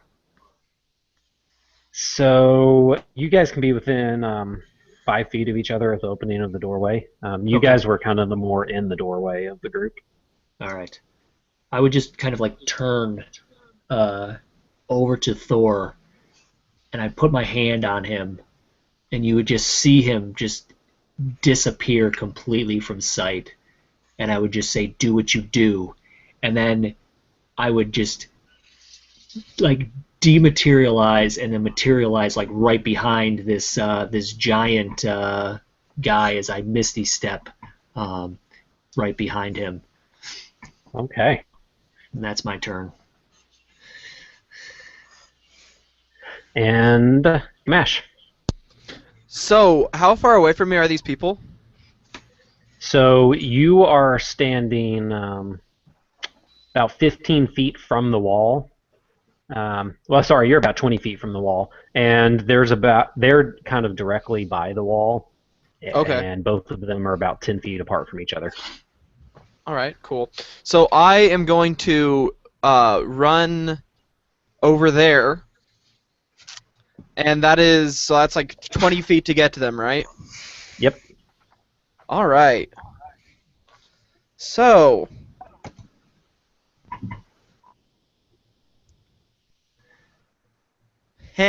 all right. So I'm going to make an attack with my maul. So let's see, where's the dice stream? There we go. On the, let me see. I see Big and Ugly. I want to take him down. So I'm going to attack him. Whoa! That is a 30. I got plus 10. All right. So before you do that, we will let that happen. But, never mind. Let's do that first. Okay. So that would be, so I do max damage on 2 dice, and then on my dice, then roll again? Yeah, so like if you were rolling like a d10 for your damage dice or whatever, you're going to max that and then roll like normal. Okay. So, all right. Doesn't he have to roll 2 more times? Oh yeah, roll. Another Yeah, D20. roll another attack. Or roll 1 more, yeah. I think it's Okay. 10. So that is 12, 22 plus 3, 25 damage with my maul. All right. So I Nice. run up, and I just bring it like roundhouse style, and I slam his knee between my maul and the wall. And you just hear a loud crunch and snap, as just like his knee is literally like liquefied. Yeah, so he didn't see you coming. but you notice this. He just slams into the wall, and you see no reaction on his face as he just looks you in the eye. Doesn't look up at you. He turns his head and just looks you in the eye.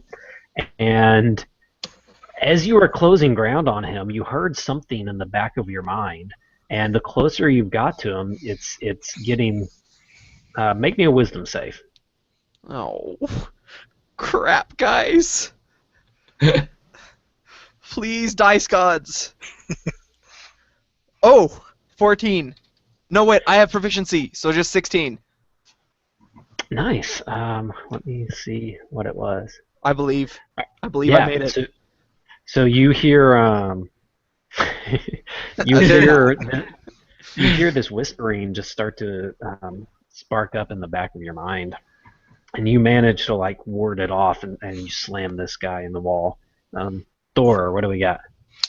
All right. I'm invisible, so Thor is going to sneak around, try to get in back of these guys. Would you rule that if he attacked one of them, they would be surprised?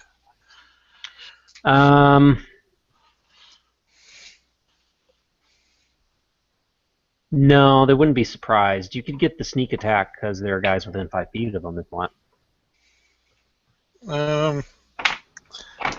Then I'd come out of invisibility. I think he's going to do levitate on the other one, the one that hasn't been attacked by Ghemash. Okay. So it's a DC 11. And what save is it? 11 Constitution. Okay. He hits 11 on the dot. He sucks. And so Patrick will say Solarian can be coming from upstairs this round, and she like emerges or from downstairs, and she emerges right at the door, ready to fight for you. All right. And that takes us to our enemies. So Glassstaff has abandoned us, that son of a gun. So Ghemash, you got this guy in front of you, and you see that he is looking down at his knee, and he. Let's see what we got. Oh, interesting. Interesting. Wow.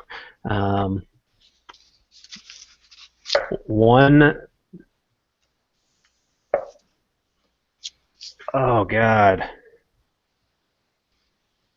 Hold on. So that would be.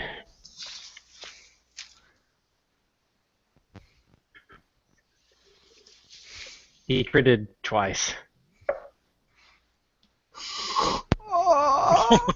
On the first crit, I'm using Hellish Rebuke, by the way. Good, I recommend it. One of them was a crit. One of them was a crit fail though, which is taking him to the crit fail chart too. Okay.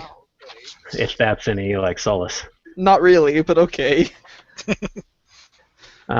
So let me see what he gets. I believe he needs to make a dex save for my Hellish Rebuke, or is it just hit him? I don't remember. Yeah, it's a dex save. Interesting. So he's gonna harm himself for.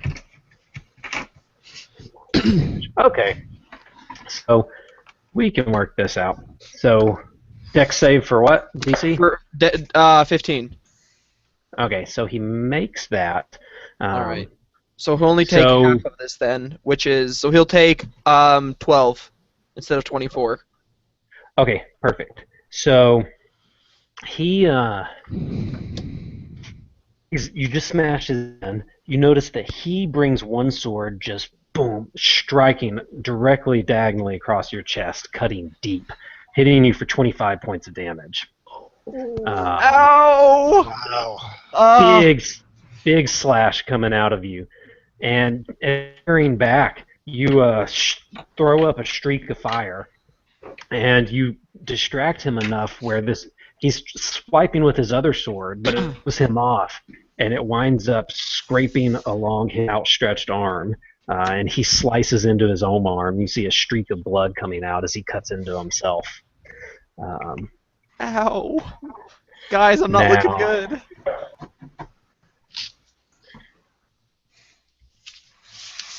Now, Roland, you are right by this this other guy, the chain guy. You notice that he swings an end of his blade around your neck, and it doesn't cut you, but he grabs the other end and he pulls it close into him, kind of pulling you up tight to him. And as he pulls you in, you feel him just take one palm and just like slam it deep into your ribs. And you take 10 points of damage. Ooh. Okay. And Ghemash, you hear in the back of your mind. No more. You are fools. Give me what is mine now.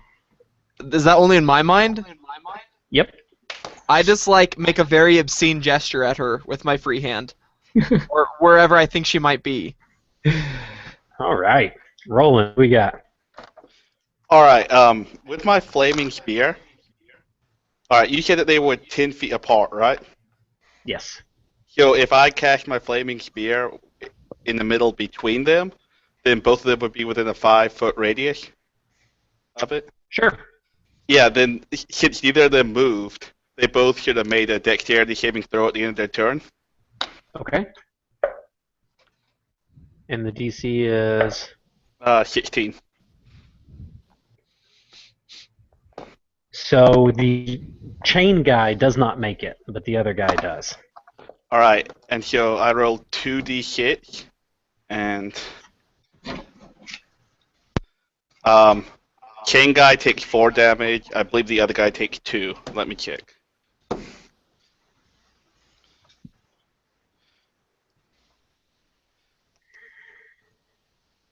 Yeah.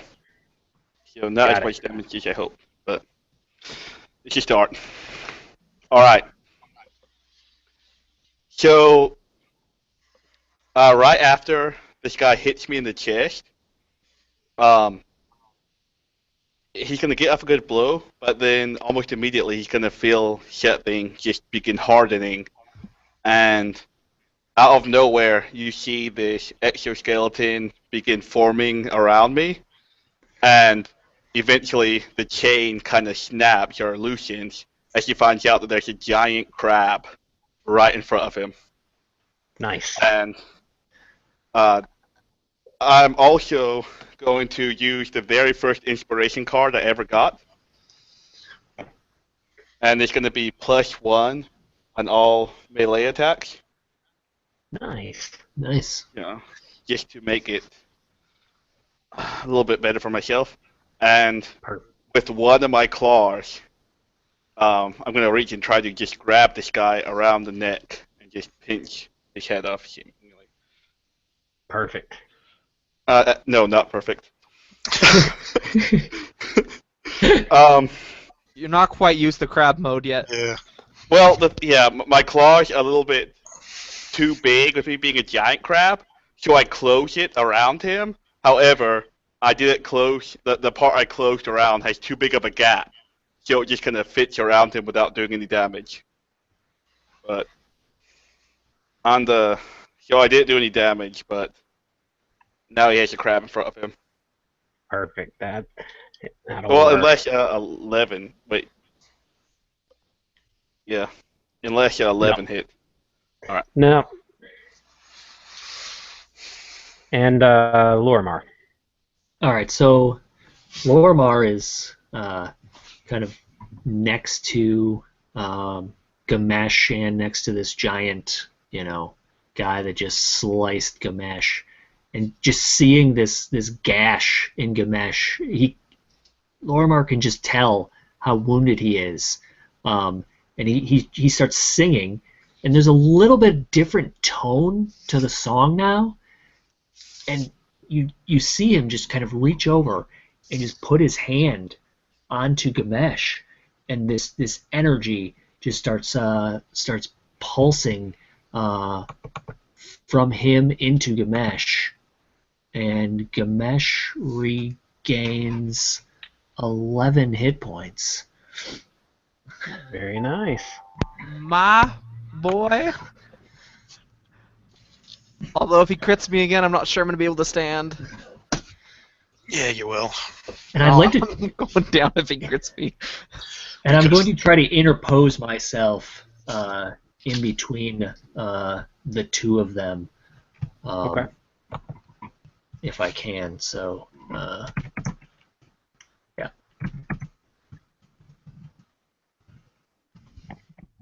All right, that's Got my it. turn. Ash, how are you going after this? Okay, so feeling this radiant light and kind of watching the scales kind of stitch together and the blood kind of like stop falling as quickly, I kind of just like look up and lock eyes with this figure who did a number on me for sure. And I look down at his other knee and just smile.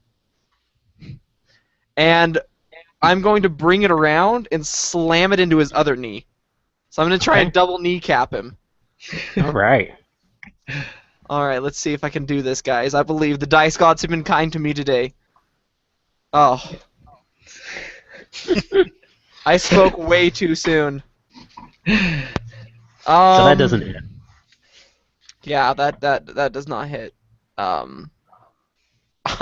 I swing, but like my arm falters. Kind of like some sort of important muscle has been cut by him, and so my arm falters as I'm swinging, and I kind of just grimace and like grasp my shoulder as I'm trying to swing, and something locks in place, and I can't do it. All right. And Thor, what do we got? Okay, it's time for a couple inspirations here. Uh, I am going to hit Ghemash with the heal. I forget what it was called. But you get the one hit die times your proficiency to heal. Nice. Nice. And then I am going to use my Trixie to get bonus or rogue actions have advantage. So For so the I roll encounter. the dice and then double what I got. Whatever your proficiency is. So Okay, so Was it just roll the dice, or was you just get the or die? is it just my hit dice doubled? yeah, you can get the whole hit die times your. Oh, okay, cool, nice, Yeah, that'll work. awesome. I'm back in business, guys. There you go. And with advantage and being invisible, Thor is going to try to disarm the two-sworded guy. Okay. That's cool. Leave me one-on-one against the other guy. No problem. Yeah, you got it. You're doing good so far. Ghemash does this on the norm. Like, you're just seeing what it's like to be him. Sorry for being a little bit crabby. Oh, doll. So I think that's sleight of hand, right? You know, I'll let you do like a contested dex thing. That's good for you, bad for him. See if you can kind of like wily it out of his hand. So that's +4, so that'd be 18. All right. Oh yeah, so you managed to knock one out. Do you want to knock it out since you're invisible? If you want, I will let you like kind of just rip it out and keep it if you want. No, he's just kind of rip it out and in one motion just throw it like Okay. a ways down in the floor. Okay. Cool. Yeah. So you disarm him. Anything else? He's gonna move away over to where Roland is, All and right. then that'll do it. And Solarian, what do we got? She is seeing that he's kind of disarmed. Solarian's gonna come in and just try to like bite onto the other arm. Let's see. And Nice. All right, so So you want to do that as a disarm or an attack? no, it's an attack. I mean, it was an attack onto the arm. Okay. It was that. It wasn't a disarm. Just going for that other arm. But let's see what the next one is. I was hoping I'd roll 2 in a row. But it was a bite, so that is going to be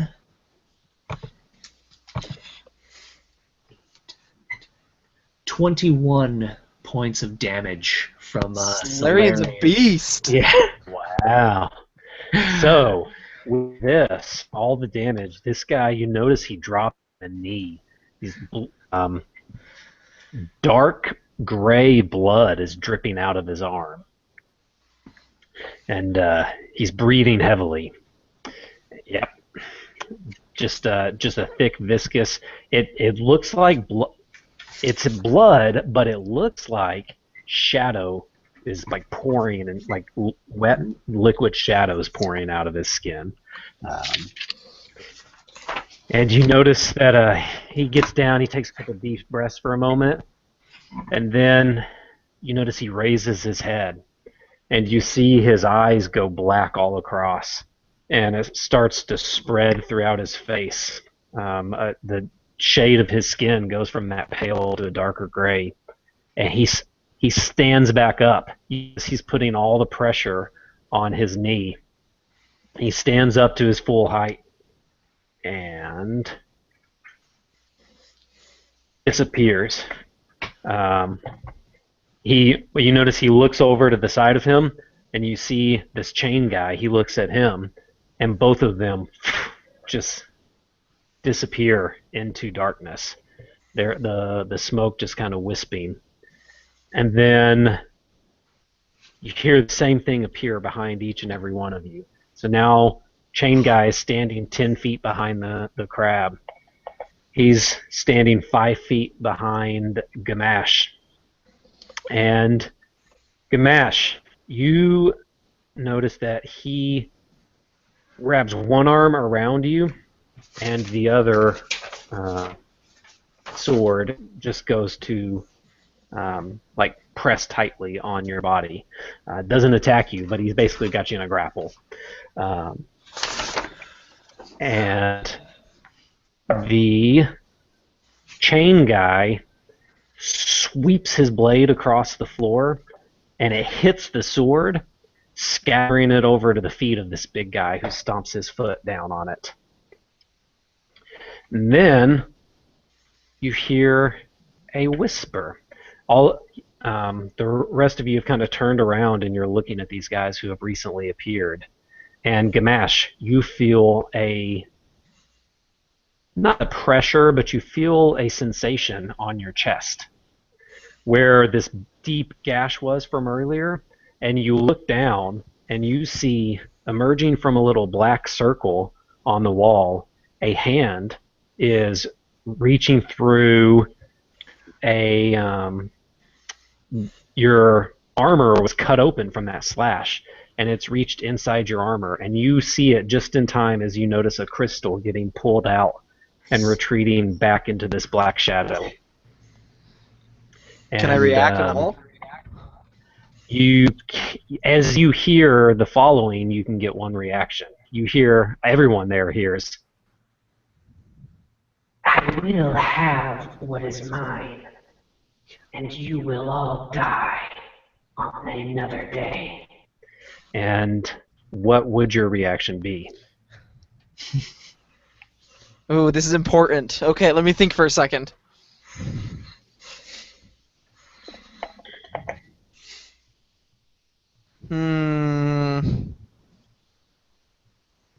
She is definitely going to be more dexterous than I am. Oh, guys. There's actually one thing that's going to happen before you get your reaction. And someone's got the jump on you, if you want to see what happens first. Yeah, what happens first? So, you hear a loud crack, and you see a hand, a glowing, astral, large hand appear and latch onto the arm that is retreating into a black circle. Just a disembodied glowing hand in the sky appears and grabs. Okay, so it it's- slows her down, basically. Yeah, so it's not getting pulled in right now. Okay. So what I'm going to do is, ignoring the blade of my throat, like, I'm going to let it cut me. I'm going to lean forward and with all of my might bite down as hard as I can on her arm. Okay. That's what Lorimar would have done too. There's going to be a big roll that I'm making here. Let's see what we get. We're going to say your bite hits, by the way, so you don't have to roll for it. Okay. Oh.